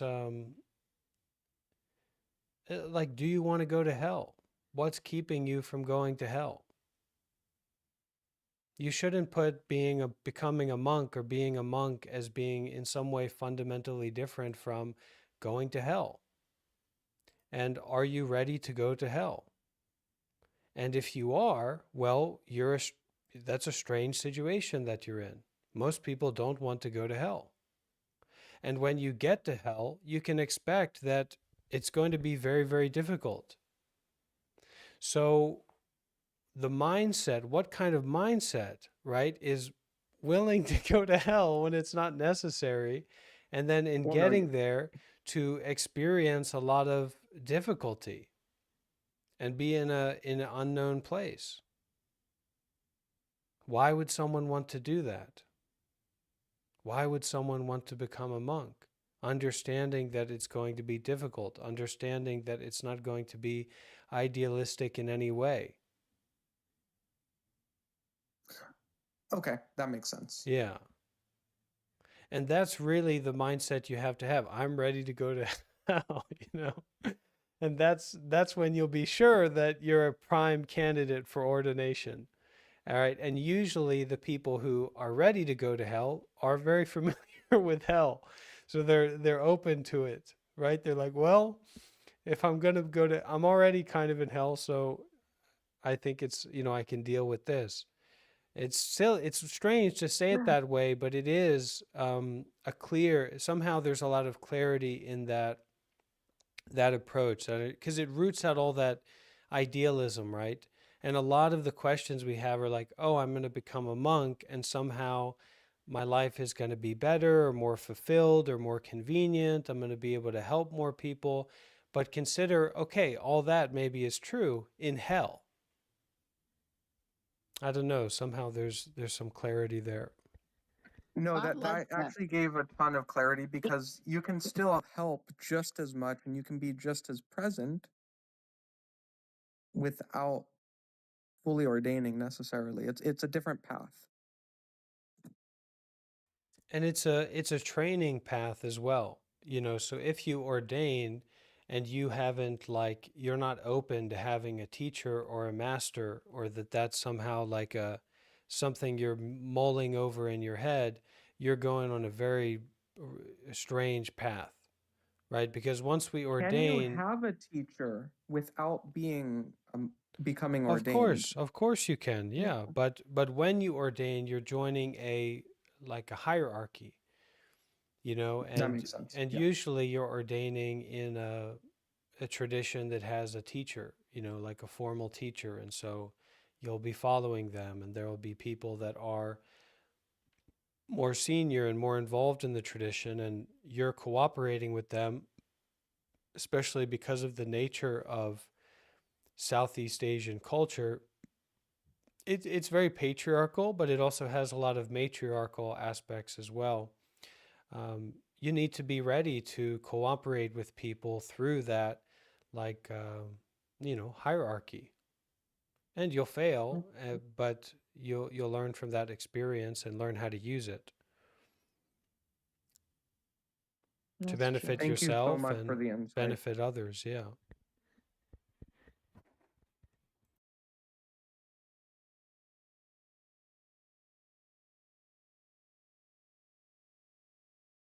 Hmm.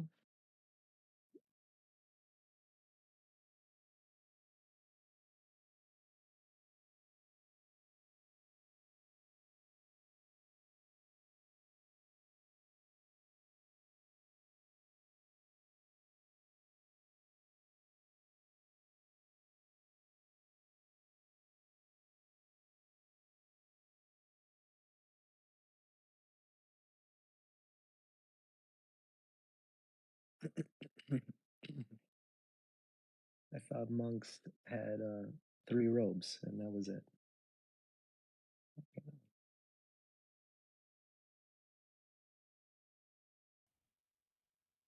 Is that right? Usually not. It's pretty rare. The only monks who will be practicing that are monks who are doing Dhutanga.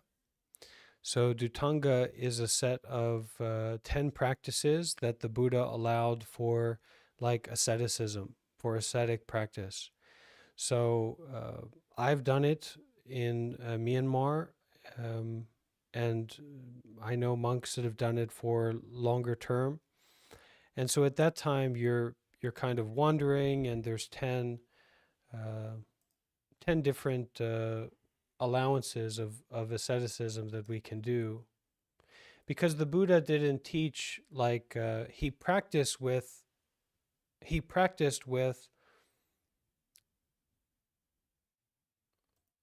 extreme asceticism before he became enlightened. Excuse me, it's 13 practices. But once he became enlightened, he taught the middle path, which wasn't extreme asceticism or extreme indulgence, right? So these 13 practices, wearing robes made up from, like, discarded cloth, um, having and only wearing the 3 robes and not having any additional robes, um, only eating the food collected on alms round, uh, going house by house when alms round, so not choosing to go to, like, the wealthy houses, eating only 1 meal a day, um, eating food that is mixed together in the bowl, uh, not taking any more food after you've eaten once, uh, not dwelling in a town or village, but living secluded away from the village, living under a tree without a shelter, um, living in the open air, but you can use your robes to create a tent. Living in or nearby a graveyard. So this one I did in Myanmar. Being satisfied with any dwelling, and not lying down. So these monks practice with these at certain times, but really, like the idea of smartphones, or like what is a monk doing on Discord? As soon as smartphones became regularly available in Southeast Asia and in the countries where monks live, monks started to use them. And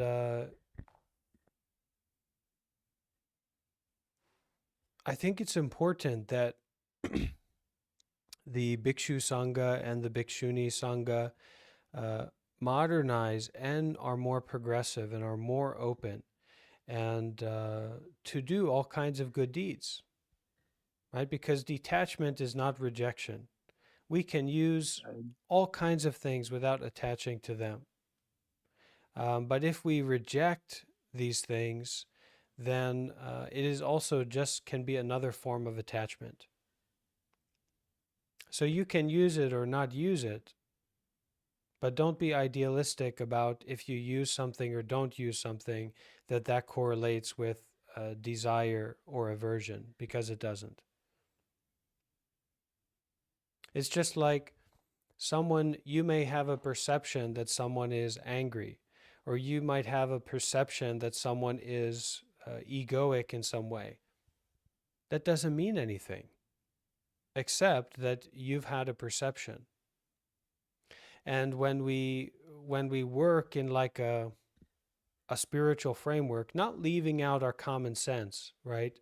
But when we work within a spiritual framework with a teacher or a master or something like that, you will limit their capacity to teach you according to your tendency of egoic judgment. Like the more locked in that someone is into egoic judgment, the more dangerous that person is to be taught or instructed in particular ways that may be very beneficial for them. Not leaving out the common sense, not leaving out your gut and your intuition, and of course your freedom, come and go, do what you like.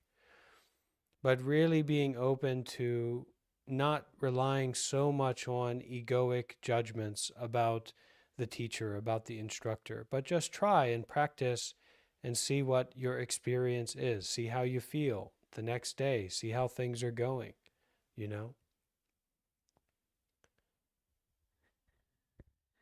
Try to be aware of cause and effect, but not binded by it. But certainly to be aware of it and be very respectful of it. And try, experiment, try different things. Sure. So do you, all right, so I guess noon should be coming up soon for you in your time. Is that right, Bhante? If by noon you mean 6 a.m., then yes. Oh, okay. All right. Do you eat only before noon, or do you practice any of those things that you had mentioned, the Buddha had mentioned? Sure, but it changes. After But it after the changes Amma, you're in your current Sangha? But it changes depending on the group that I'm with, depending on the conditions that I'm with. But I know how to use the precepts. I know how to use the patimoksha, and we should not attach to precepts either. We should not attach to doing or not doing, but rather doing only or not doing only, experiencing only or not experiencing only. I don't doubt it. I'm a fan, and I agree with your use of technology and bringing the Dharma and spreading it to as many people who are interested. I think it's great. I thought the Twitch stream was so cool. Yes, I recently downloaded Twitch, so I could join you there. That would be great. There are certain precepts that are, at least by the consideration of the modern Bhikshu Sangha, Bhikshuni Sangha, that are more or less important. And actually, before the Buddha passed away, he gave the instruction that we can abandon the lesser precepts. We can change the lesser precepts, but it wasn't necessarily clear what those lesser precepts were or are. But we know that the parajikas, what a monk cannot do is to have sex, to kill, to steal something of value, or to make a spiritual claim about their attainment that they don't have. So these are the unbreakables. These are the unbreachables. If a monk does one of these things, they are not a monk anymore at that moment, at that action. But the rest of the precepts are ways for practice, right? And we have to look at two sides of it. We have to look at there are two sides of it. There's the legalistic rule and the interpretations of that, and then there's the intent. So actually, from my understanding, the original precept about eating before noon is actually about eating at the right time, eating at the appropriate time. And it originated from the begging of the monks that they couldn't go around all the time, that it would be burdensome for the lay people, right? You got a monk coming around in the morning, and other monks coming around at lunch, and other monks coming around at midnight. It's going to be very burdensome. So that rule about only eating at the appropriate time is to restrict and to improve the relationship between lay people and monastics, right? To protect. And so there's the legalistic law or rule, and then there's the intention behind it. And there's practicing with that intention. So most monks and monks in my tradition certainly accept monetary donations, and that's quite normal for Buddhist monks around the world. And also the eating before noon is important, but it's also normal to that there's some wiggle room. Like in Thailand, for example, maybe would start eating like at 11:55 or something like that, but then would continue to eat after that. And then for some monks, they follow that rule very strictly. So once 12 o'clock hit, they would not eat anymore. There's a lot of different ways to practice with it. As far as though, from at least what I understood from what my wife has told me, is monks, at least in Thailand, should not accept monetary donation. The temple should only accept it. That's what she's told me. Is that not true? It's not true.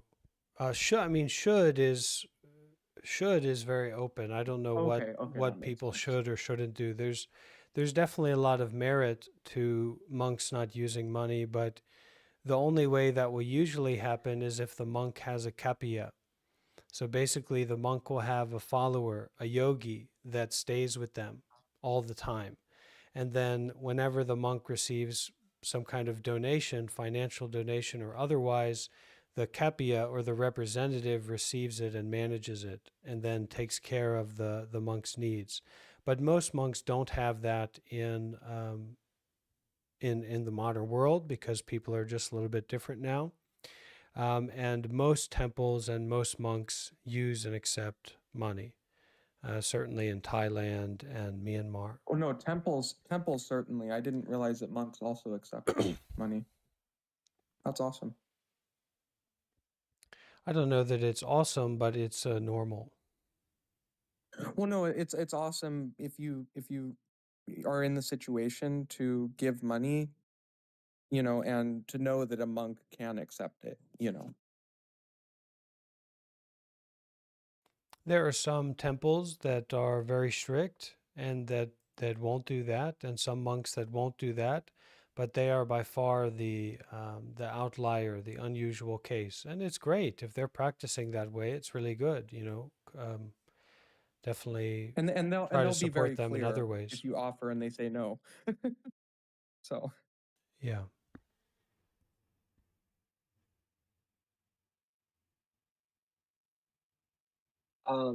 I was gonna say something. Yeah. My question was more in the light of Western attachment to food when I asked it. Um, and I had another question. Well, which I can't remember, so I'll let you work with that one.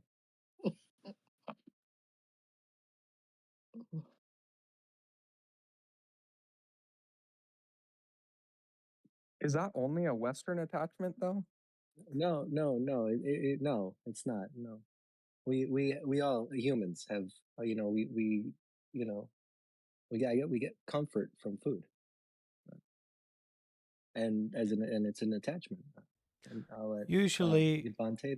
usually I practice to eat once a day, but then some other things like we can have cheese or liquid food, liquids, things like that, cappuccinos, tea, and that helps with the hunger as well. But usually I like to just eat once a day. Because back to our original discussion on monkhood, I think part of the appeal is that it's like forced restriction. If you are someone like me and you have a tendency to take advantage of food or something like that. Sometimes in the excess, sometimes in the not so much. You don't eat as much or as often. You know what I mean? Okay, thank you.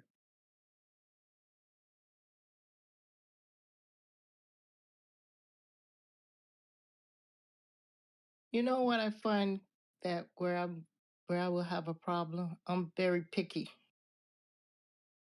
especially Oh, in that's another thing. That's another thing. Monks have to eat whatever is given. I can't do that. I don't want to be in that place, or I won't eat. Well, and when you detach, I feel like you would also detach from pickiness. I've been like this since I was a little girl. Yeah. I yeah, it's, I can't eat anything, you know. I guess if I'm starving, I don't know, but I know I'm picking a lot of things. So I'm listening to y'all, and I'm like, ooh, I'm not gonna make it. 'Cause I am picky. I mean, that was just a thought that I had. I don't know if that's true. It was just like I feel like detaching would help with that. Fully detaching. I'm with you, Gloria. I hear you. I can, you know, I just have to ask Bhante something. Have any monk got sick by going to people's homes and eating whatever they give you? It's how they say the Buddha died. Oh, Jesus. Mm. It's funny you said that because that was my thought. The most intense sicknesses that I've had in my life, I've had as a monk. The most intense food poisoning and the most intense viruses, mosquito viruses that I've had have been as a monk. So it Mm. really is going into the world of sickness, old age, and death.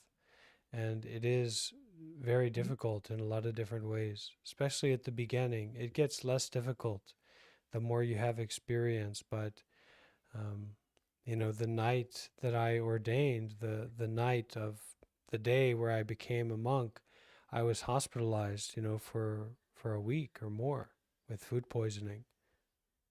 So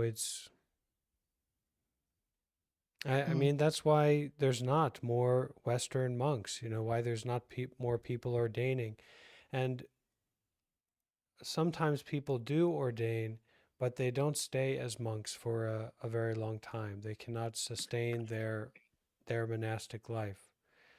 Um, so it's important for it to be accessible, at least from my side. for people to be able to ordain and have those experiences, but it will be difficult, and you have to be ready to go into difficulty rather than going into like some ideal situation, even though it may become an ideal situation, and you may be someone who can help in all kinds of different ways. So it's possible, but we don't need to be a monk to be involved with the Sangha, to support the Sangha, to develop meditation centers, to develop more and more resources for people in need, and for people to connect with the Dhamma. So there are a lot of different roles that we can play in the Sangha that are very practical and very grounded. But once again, it all comes back to this place of generosity, and we're more used to transaction, right? And transaction is not really the specialty of the Sangha. Mm. So people I may want to have know. like a strong skill set and they want to help, right? Like they want to get involved, they want to support in some way, but they don't have a much energy concerned with generosity. So it's this looking for feedback, or this looking for direction, this looking for like to create a structure for them to do what they could do. And really, the Sangha doesn't specialize in that. The Sangha specializes in receiving generosity and giving the Is that called seek? opportunity for generosity and kind of directing generosity. But it's not there to kind of like hire people, right? Or to like convince people to do this or to do that, because our priority is just to mindfulness and detachment, doing good deeds, right? In some sense, and that Oh, and convincing would take away from the generosity. Then it's not actually generosity. yeah, and it becomes more convoluted, more complicated. Well, the business that I was involved in, it was just strictly, no one was getting paid. We was all volunteer, serving the community in whatever way we can. Mainly food, clothing, housing. Right. But you have to consider how it would be different if your boss was a uh,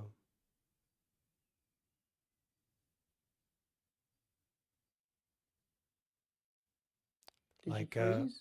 a Oh, homeless wanderer, right? And this is what really that heart, and that's definitely very there in me, and I think it's in a lot of monks that I respect and love.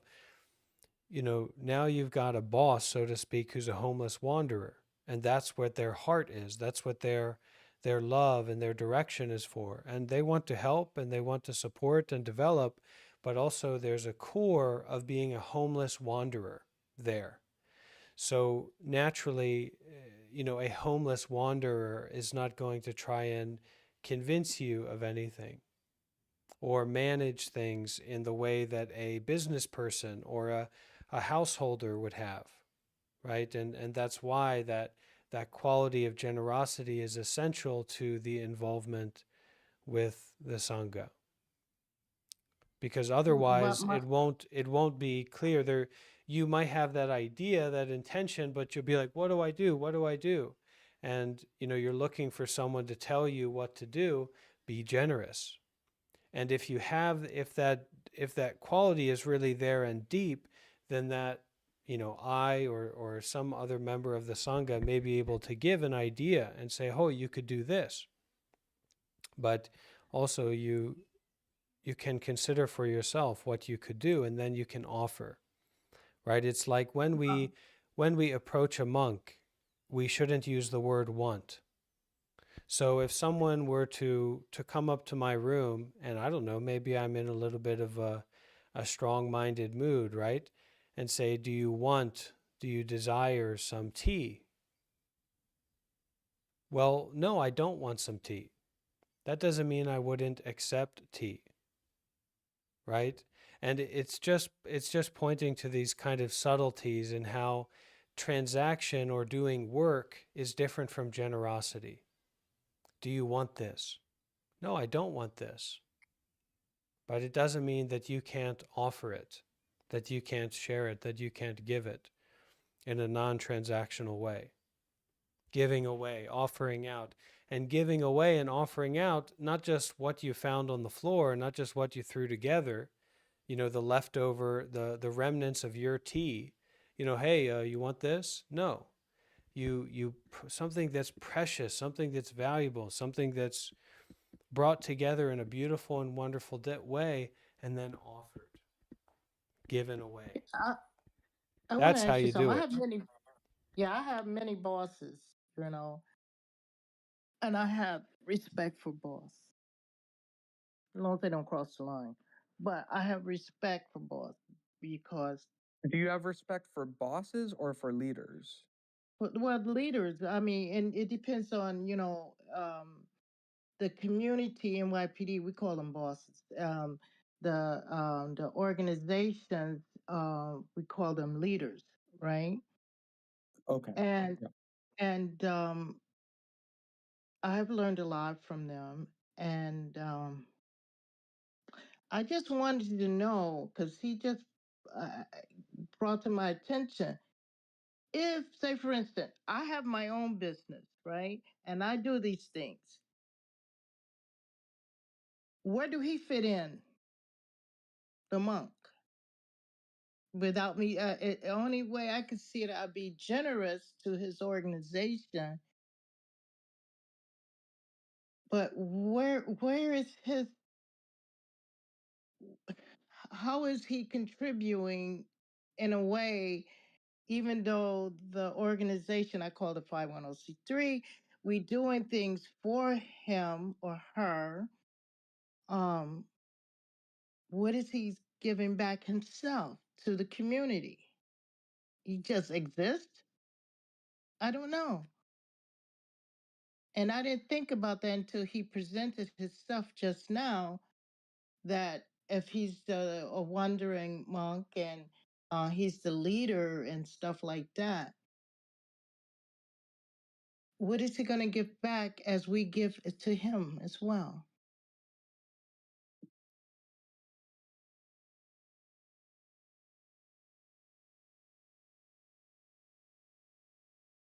I'm not sure if I fully understood the question, but if I understood correctly, you're asking what the monk would give back, correct? Yeah, to the Okay. community to put him Yeah. there on that throne like that. Well, sharing, Wonderful. we're Let me get pointing in the this right one. direction. Yeah, let me get this one Oh, here. okay. So in Buddhism, and it's okay that we don't come from a Buddhist background. We don't have to be a Buddhist to practice meditation. But in Buddhism, the highest generosity, the highest giving is the gift of the Dhamma. Now, I don't know. I don't know that I would say I'm a Dhamma teacher. I think, especially in this context, that's a little bit foolhardy or something. Maybe it is foolhardy. That'd be good. But so here, I'm a facilitator. I'm certainly a meditation teacher. So if the meditation is Dharma, then that's fine. I'm teaching and sharing that, facilitating that.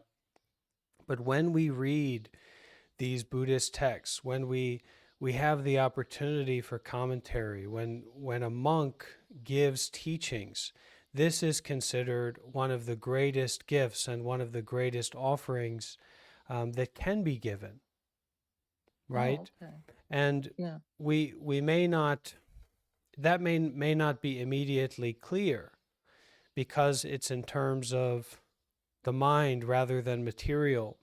But this is the relationship between monastics and lay people. You are business people, you are householders, you are material wealth developers. I am not. I am not developing material wealth. I am not developing skills to create material wealth. Now, I guess I could do some kind of meditation programs or classes, charge a bunch of money for them, because I'm pretty experienced in terms of meditation and facilitating in a way that many mindfulness teachers that do charge or have things like that going on are not. But so for me, and the relationship between the monks and the lay people is that you are material wealth developers. I am a spiritual cultivator. You don't have to support me. You don't have to support the Sangha, right? Just in the same way that I don't have to preach the Dhamma. I don't have to teach meditation. I can, it's a part of my practice, but I can also teach meditation to children in Sri Lanka or something like that, or in India. I can go and volunteer and do other things. So that's kind of the framework. And in terms of the organization, what the monk offers is the Dhamma, right? And that means that it is a nonprofit, or it is an organization, or it is a social works or a public works group that is informed by and concerned with the Buddha, the Dhamma, and the Sangha. That's kind of the role of the monk. But that mindset is good to know in terms of Buddhist community, because I'm very affiliated with the Buddhist community. So the more that people connect with me and affiliate with me, you will also be connecting with the Buddhist community. And we've had a few people like that come in and join for our sessions. But it will be important to know that principle, that the highest generosity, the greatest gift that we can receive is the gift of the Dhamma. Mm-hmm. Yeah. Okay, that makes sense. I'm just saying, putting the monk in that hierarchy can't just exist, because if we serve in the community, the the way we show love back to them is giving them something, and that's to teach them things, um, or medical, whatever is needed. We just don't take; we also give. We give back and forth to each other. Yep.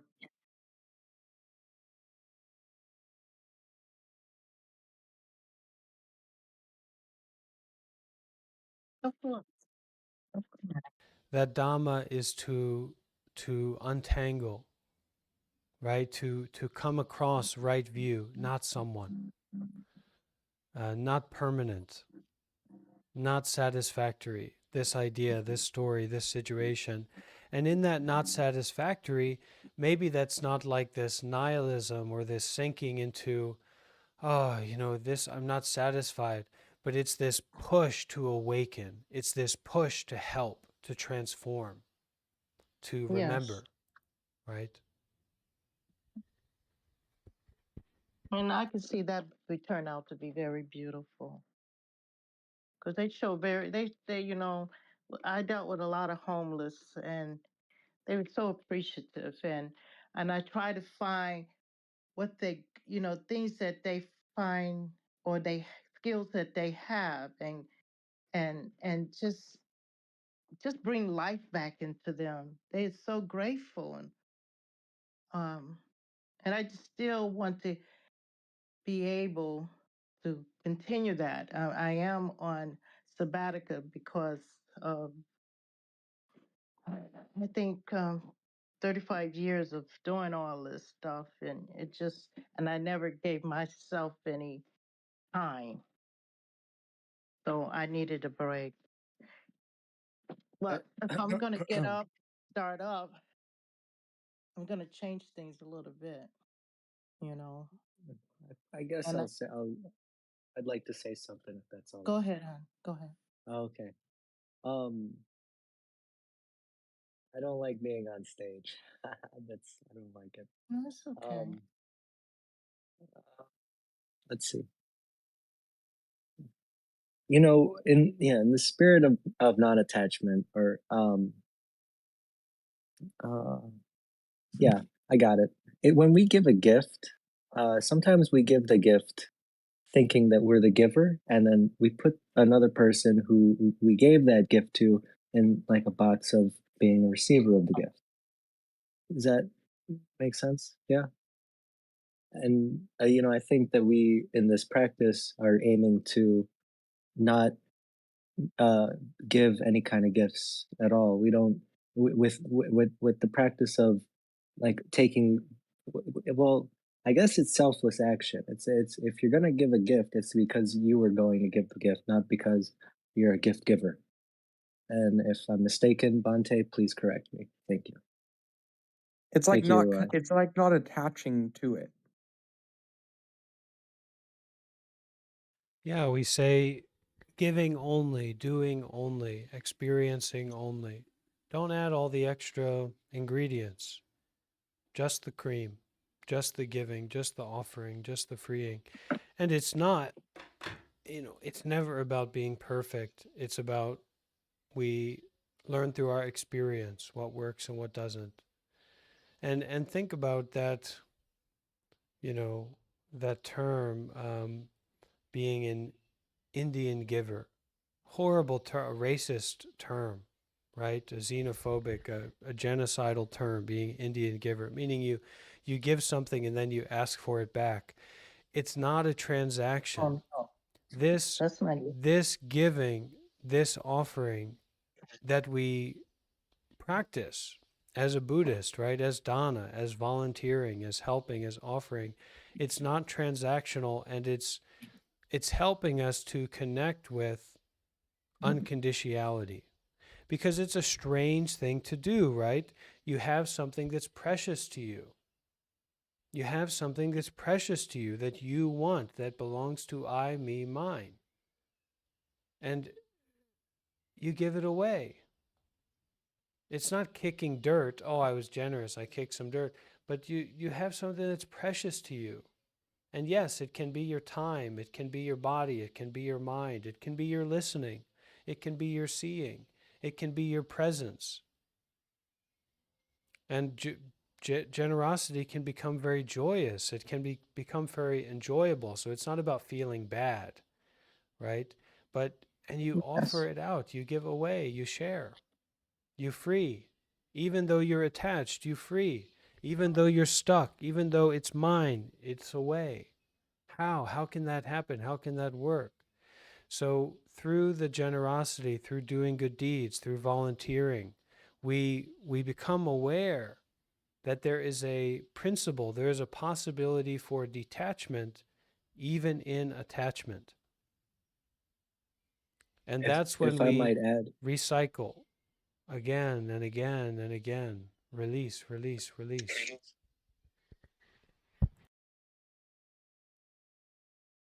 I, if I might add, uh, I think if we're able to adopt this mentality, properly, or if we can fully adopt it within ourselves, when we chop wood and we carry water, when we do our daily activities, we do them. It's easier. We're not. Uh, this ourself isn't so dragged down by all the work we had to do. We can do it a little less. The difficulties are easier when we practice what Bhante is offering. I think our I've daily so tasks. much noticed that recently. 100%. I can relate. Yeah, I agree. I yeah, think I think that's something that I think that's something for Gloria. You with me? yes, I'm here. It is All a right. joy in giving, but you can't give and expect something back. You give from your heart because you see that to me what when I gave when I do give every day I give somebody a stranger. It doesn't matter.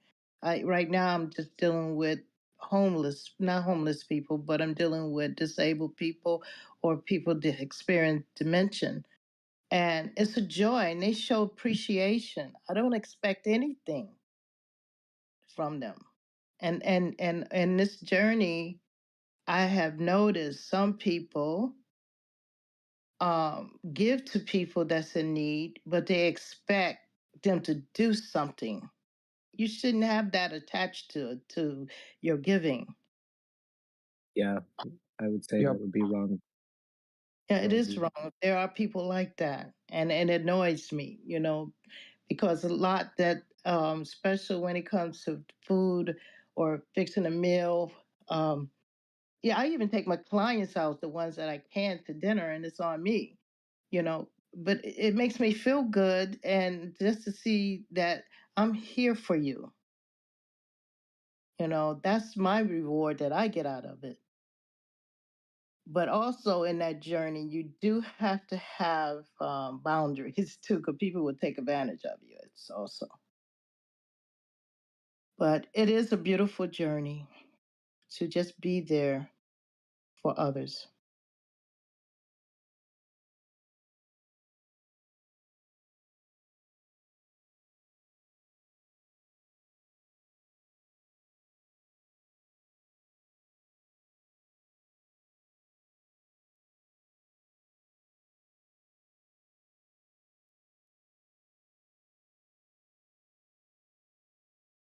I have nothing to add. Gloria, that was beautiful. Huh? Yeah, it is. I'm telling you from experience, it is beautiful. Beautiful. It makes me feel good, and it's not about me. God bless me to give. A lot of things that came through the church is where the bigger organization have given us, not for us to harbor, but to give out. It's amazing when you're in that scenario. It just like it's so freeing, and it's like it feels good, and you're doing it from your heart. Yeah, it does. It does. And just to see the joy and appreciation and the love that they give back to show their appreciation.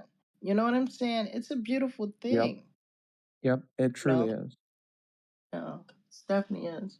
And it's something else that I do that is so beautiful, is rewarding to me, is going to the hospital praying for the sick.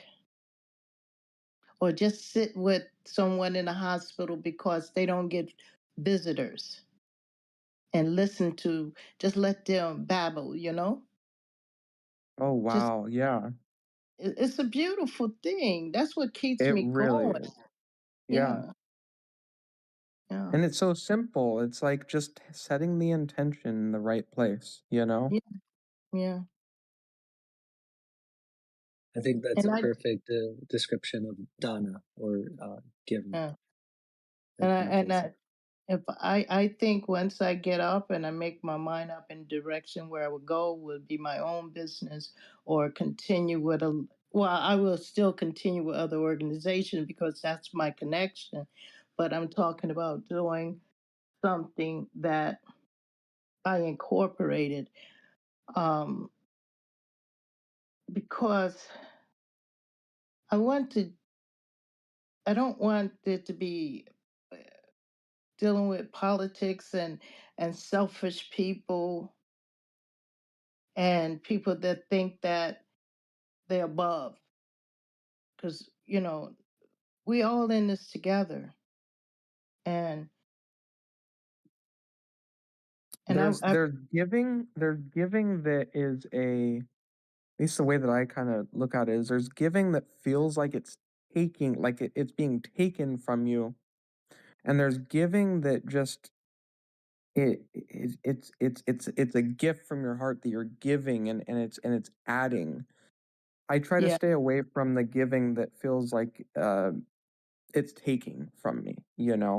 It's a strange distinction, but I try to stay away from that. or people think that I'm doing a biblical thing. I read it. It was so funny. I was very enlightened when I met people like that. But their heart ain't in it, because if you're truly sent to be a server, um, it's not about you. Yep.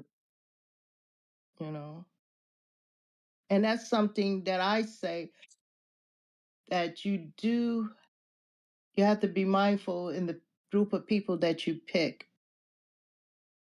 because there are some out there they out there for their own light, you know, and they I'm don't. working True.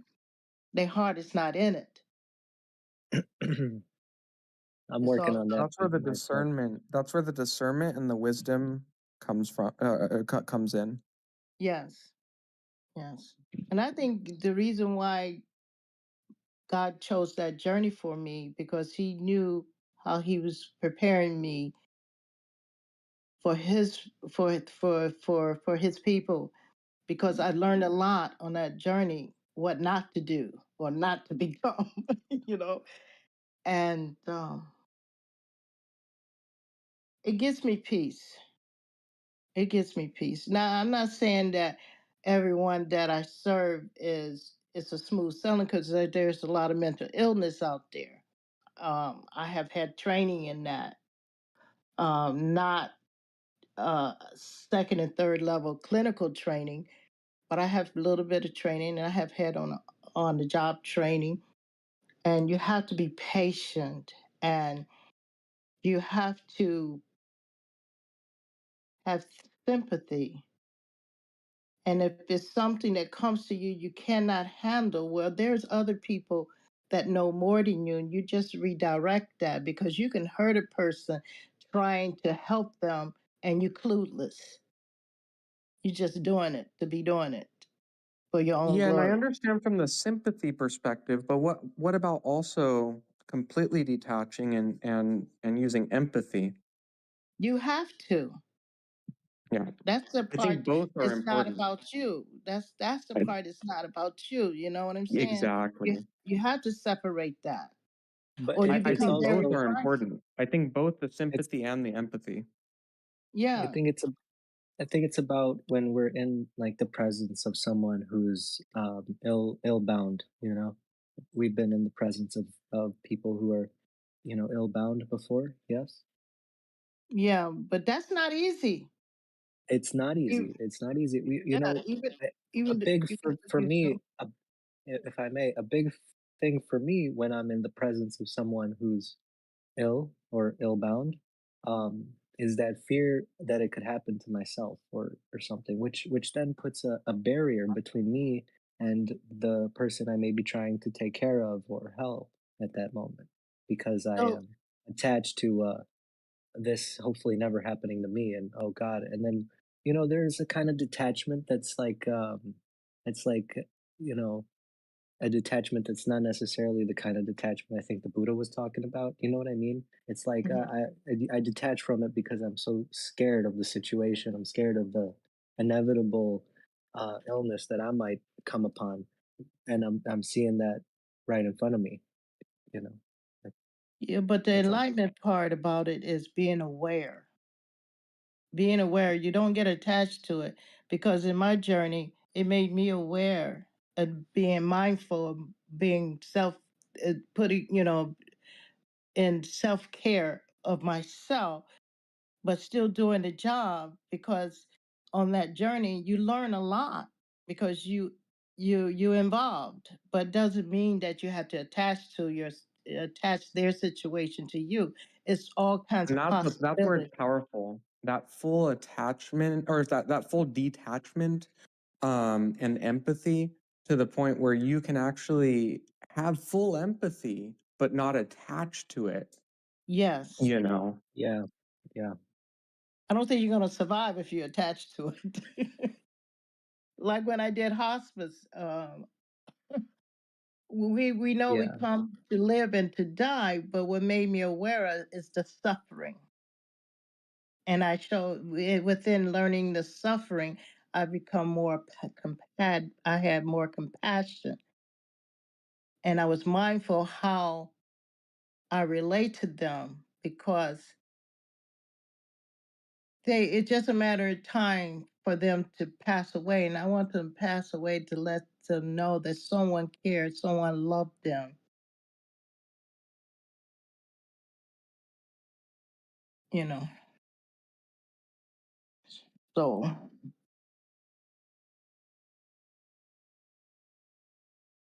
and a person that's not ready to die, it's kind of hard, sometimes it's very sad because they're suffering so deeply.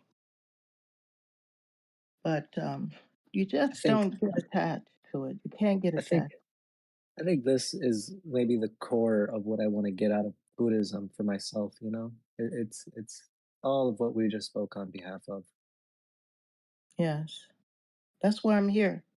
I know Bhante probably think, oh, this girl's crazy. No, I'm not crazy. This is Gloria. You know, I don't think any of us think that. I may debate on issue, but I debate to get feedback. Because how will I not know how you feel if I don't express myself and pause and hear what you have to say? Yeah. And accept that. There's no right and no wrong, but everybody's opinion matters.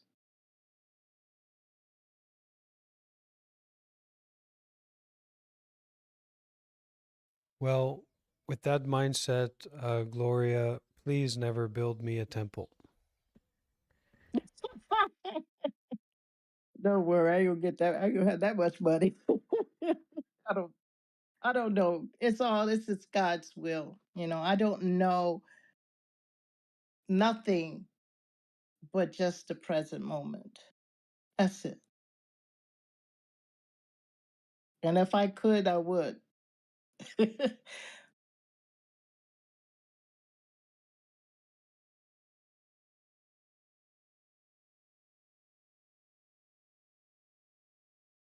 Okay, do we have any other questions? I know. I just want to thank y'all because I had to be at work at 5 o'clock today, a.m. I'm not going to bed. Oh. I wanted to thank you, Gloria. You've been great. You're I love welcome. Just listening kidding. to you. Oh, I enjoyed communicating with everyone here. And it's not about me. I want to hear everyone's story. Because when we be still or we listen and hear everybody's story, we could come up with something that would be able to help someone else. Everybody got a story. And it's not about me, believe me. Okay, so let's finish. Let's share the merit. I invite everyone here on Discord to unmute their microphones, and we'll share the happiness and the peace and all of the goodness from our gathering of deep listening and sharing from the heart with all beings.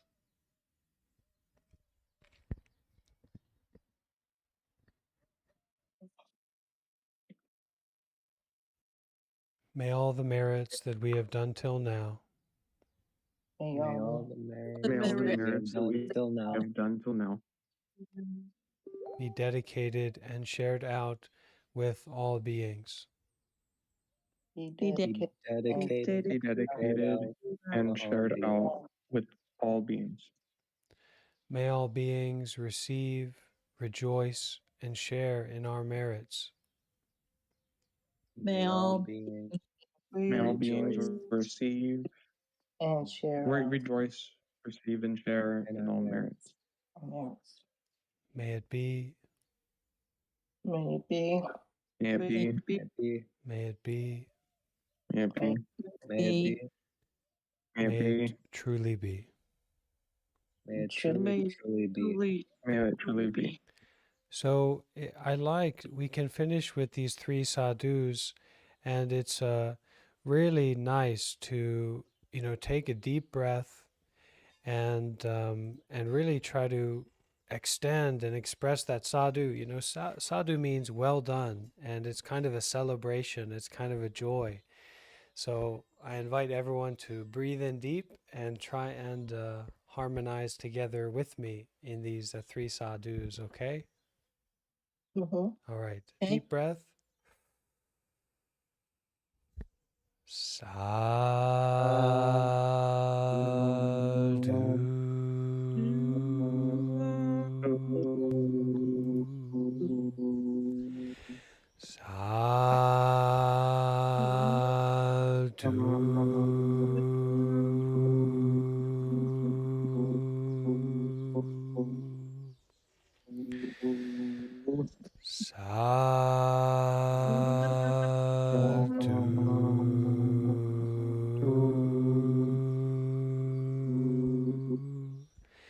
And we can all make a deep bow.